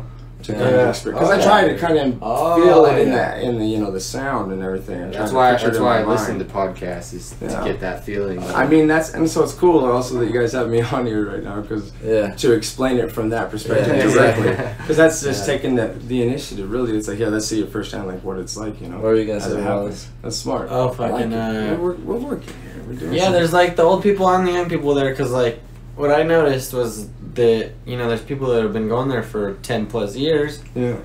And the people that have been going there for 8, 9, 10, 15 years, they're bringing their kids there. So now it's like the kids are growing up on those 10% principles, and those kids are growing up with all these things, and these kids are growing up with all these tools and this friendliness and this community every year, and like, and you know that those kids are bringing that shit back to their communities, you know, so it's like fucking A. But that's what I thought was so cool, was like seeing like the old people there, and then the 15-year-olds there that are running across the same principles that, you know, people in their 20s, 30s are. Wow. Yeah. Alright. And after decommodification, I mean, it is a radical self-reliance. Like you're saying, you bring everything, and you fucking take everything home, you know. You be prepared. You be super prepared, you know, more prepared than you need to be, you know. Just self-reliance, you know. And check your P's and Q's, right? Yeah, exactly. Cross your T's and dot your I's. Yeah, exactly. Yeah. And then radical self-expression, basically just, I don't know, fucking express yourself, you know. Do what you feel like you need to do. And if you feel like you need to do something, like, if you feel like you need to do something, do it. Like, don't put your hand over your mouth, you know, fucking. Yeah. If you feel like there's something you need to say it. Like, there's so many things, you know, but just basically be yourself, you know. Don't fucking put those walls up because, like, there's no need, and like. I don't know. I've been in situations like that though, where like in some of the situations and conversations where like the person would actually come at me and wasn't mean to me, but you could tell with the emotion that she spoke to me, she almost started crying. But she was like, "You will do this." Like, I was joking around with her about something, but she got real serious real quick. She started kind of crying, and you could tell that she was saying it. So there's like, I've been in those situations where it does like change, you know what I mean, like kind of shift in that way. Yeah. And you still want to even be respectful to that. Like, oh yeah, well, exactly. Because it's, if they got something to say, then say it. However they're going to say it. Sometimes it comes out even on an emotional level. But you have to be respectful of that too, you know. Oh yeah, exactly. So that's a good point. You know, you never know what you're going to get. It could be any situation. Yeah, there's that side to it, the radical expression, like say what you're going to say and everything. And I feel like there's the art side to it as well, which is basically do whatever type of art that you want to do. That's super cool regardless of what, you know, people might think about it, if it's weird or whatever. So there's like a physical, like, you know, building platform really, and also there's an emotional level that you could see come at you. You know, there's quite a few different ways you could experience that, but just make sure that how you express yourself. Yeah, just make sure you're not intruding on like anybody. Yeah, it does say that. Make sure your have art's consent not like, towards it, like anything you're like, if I don't know, you can't just go up and like grab somebody's ass or something, you know. Have consent with anything. You gotta survey the spectrum first. You gotta make sure she looks like she's cheap first. Oh, oh God! I mean, I'm just saying, don't bring it around. If the guy looks like her friend, you know. No, I'm just joking. I'm just playing. It's weird. It's weird that you. I like. One thing I like about you is you can make jokes like that, because for some reason I feel weird being like going into that like weird character, you know, like because that's like obviously something you wouldn't want to say, like like I feel weird saying those things that you're not supposed to say. It's funny because you're not supposed to say it. I know, that's exactly it. That's exactly it. That's it's why the tension. It's like tension that it creates. And then I go like this to Brian. Hey Brian, you know what you really need though, bro? He's like, what? I go, you need to shut the fuck up. And he goes, what the hell, dude? We just start laughing. He just goes, dude, that's so funny. He starts laughing his ass off. And the way that Brian laughs, and then I'll just keep going. I'll do that to him every once in a while just to mess with him.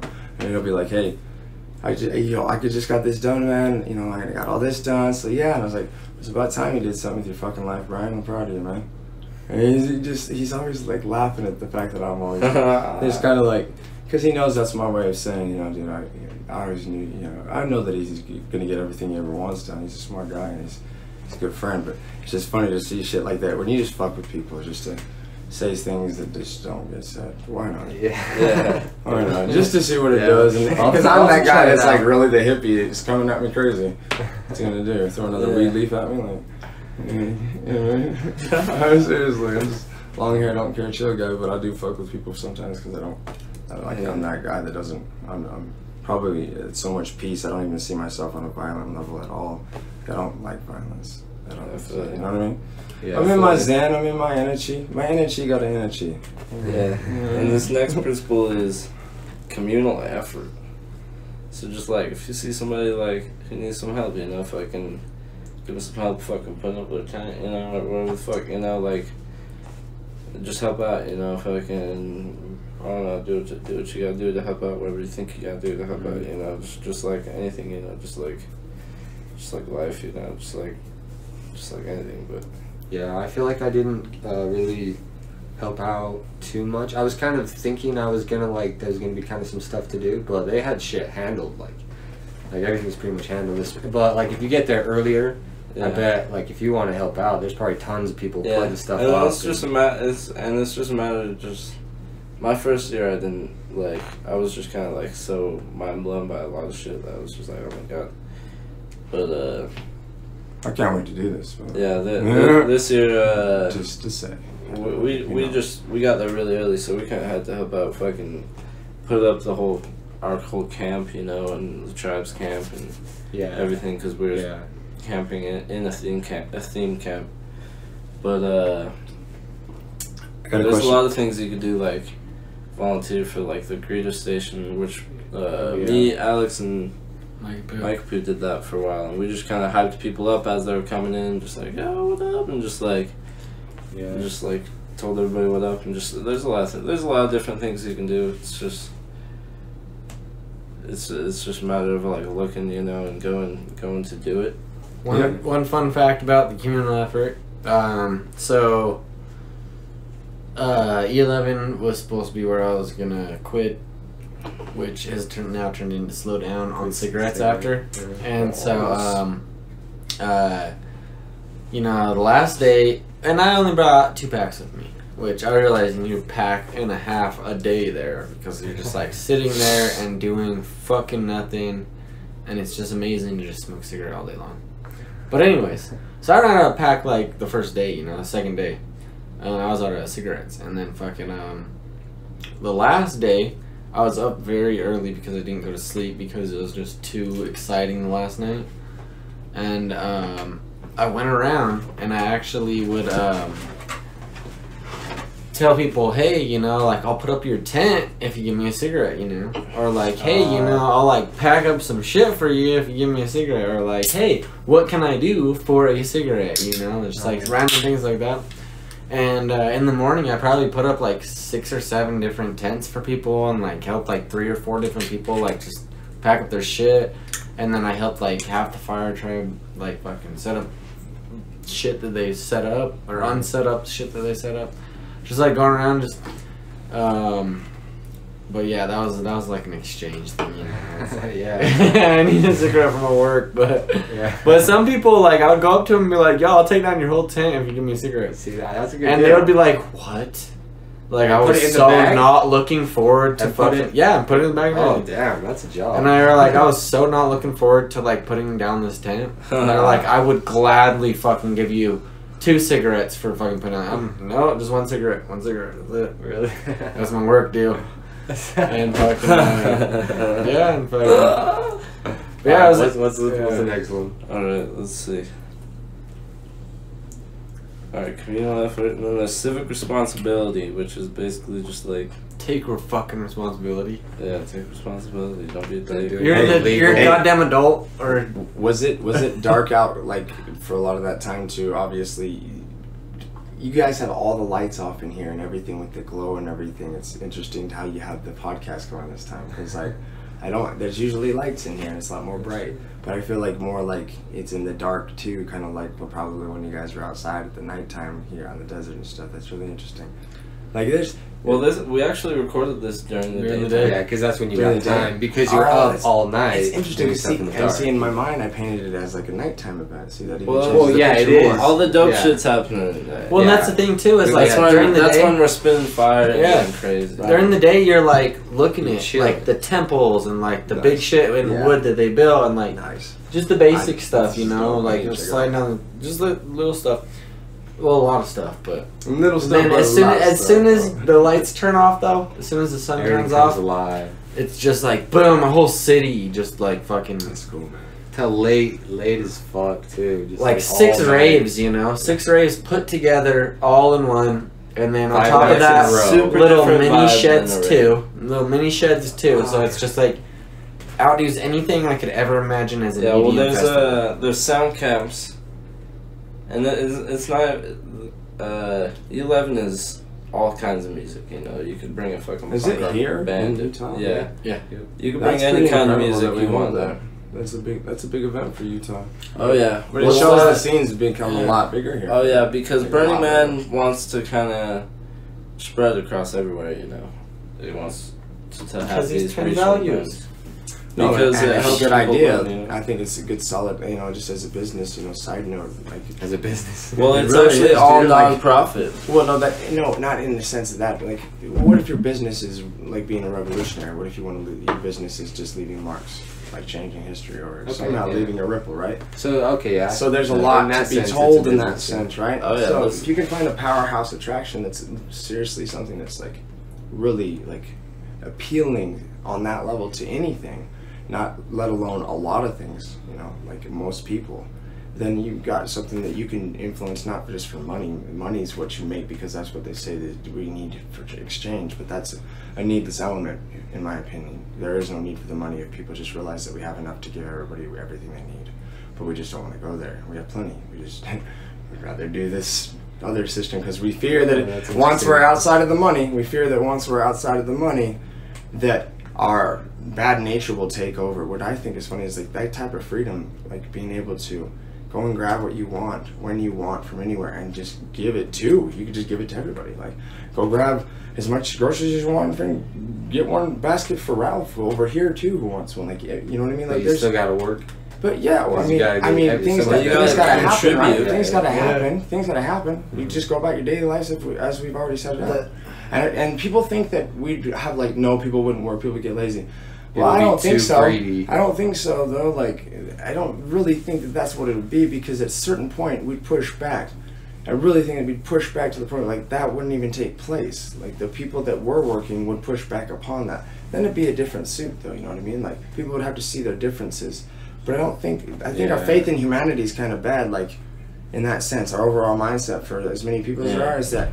We'd probably fail if we didn't have that, and so we rely upon it. I think it's scary to us, but I think that overall, though, I think our better nature, I almost think that freedom inspires you. Why would it change you in a negative way when it's such a freeing thing? Yeah, like it would make you want to do more. Like I think if you got more, you'd want to do more. Like if I could go get what I wanted right now and had everything, I'd be working for the rest of my life for everybody. If everything was given to me, I'll work the rest of my life for everybody.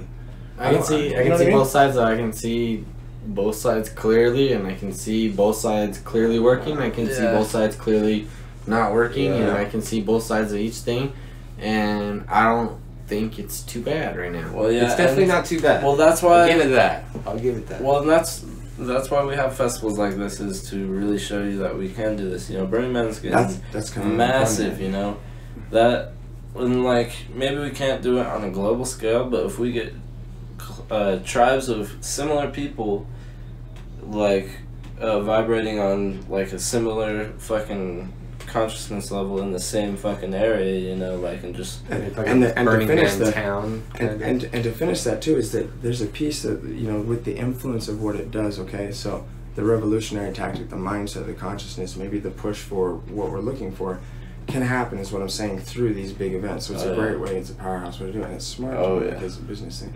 But that's another thing too we start thinking about, I think, as human beings, is like using what we want to do as a business to influence things on a higher level, instead of just going into something to be a part of like a worker bee system that's already been set up, that already influences the system. Set up your own system that directly, like, there's a more direct cut to it, you know what I'm saying? You have to skip some levels, but anywhere you're working, because, you know, it's just new slavery, really, you know what I mean? Like, congratulations, you graduated from being a slave to a paid slave when you get out of freaking school.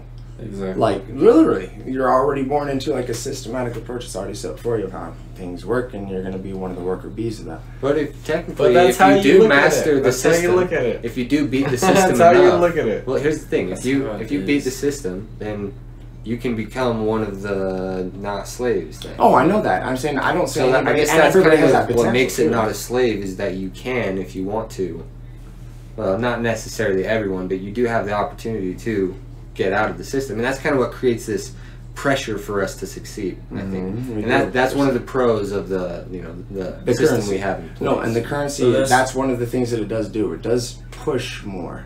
I think that it pushes off of fear, though. Yeah, so I don't know if it's healthy. I agree. That's I the agree. part It's just the best. It's the best that we know. But yeah, it scares the shit out of us. It's the best that we got so far because we're so stuck in our ways, you know. Yeah. But I definitely think it's some sort of fucking slavery, you know, because they are. I don't know. Who knows? It all depends on your eyes and your thoughts and your perspective on the whole I don't know position. too much about it, so I don't even want to talk about it. So fucking. Wow. Next one. Yeah, next one. Next 10, and we're going way out of this outro. Okay, leave no trace. You know, basically leave the fucking spot better than you fucking better than you fucking. Yeah, better than it was when you came. Which is like if you smoke cigarettes, you hold every goddamn butt. If you get caught throwing a butt, somebody's gonna yell at you, you know? In fucking life, don't throw fucking cigarette butts. Fucking animals eat those. They fucking die. They fucking... Yeah, it's fucked up. It's not good. Yeah, not good. And a lot of these people even will go back and fucking throw cigarette butts, which makes no sense to me. But fucking, I think that's just like, such a... I don't know, one of those things that people don't even acknowledge, you know. Yeah. You get into a habit of doing it. Yeah, exactly. I'll say that I did when I was like in the city area, but you know, not around like animals out in the like. Like which is funny. But still, there's birds. There's birds everywhere, you know. Especially in the city, pigeons, fucking all kinds of shit. But I'm not saying it's much. It's considered more. You know, anything that's. I don't even smoke anymore. Okay, I still don't smoke cigarettes, and I haven't for a long time. But when I did, you know. But I totally am with you that it's not good for anything. Exactly. But I've learned, you know what I mean, like, but I did, you know, and I wouldn't do it in nature though ever. Like I would never, you know, when I knew that I was out in something that was more living than what we'd already built upon, I didn't do that. Yeah. But you know what's funny about, because I know a lot of people who kind of have that mentality about it, you know. But then it's like we're just shitting where we eat, you know. Then it's just like, all right, well, let's just shit all over what we're in, you know, like. Weird, isn't it? Yeah, it's just a weird mentality that I've always kind of like, I don't know, but it's just one of the principles, you know. Just leave no fucking trace. Clean up your shit. And then one of the second to last principle is participate. Fucking just participate. Is it called radical participation? No, just participation. Oh yeah. And that's basically everyone can like kind of take part in. Yeah, just do what you gotta do. Like the stilts that we gotta do. Yeah, everything, yeah. Yeah.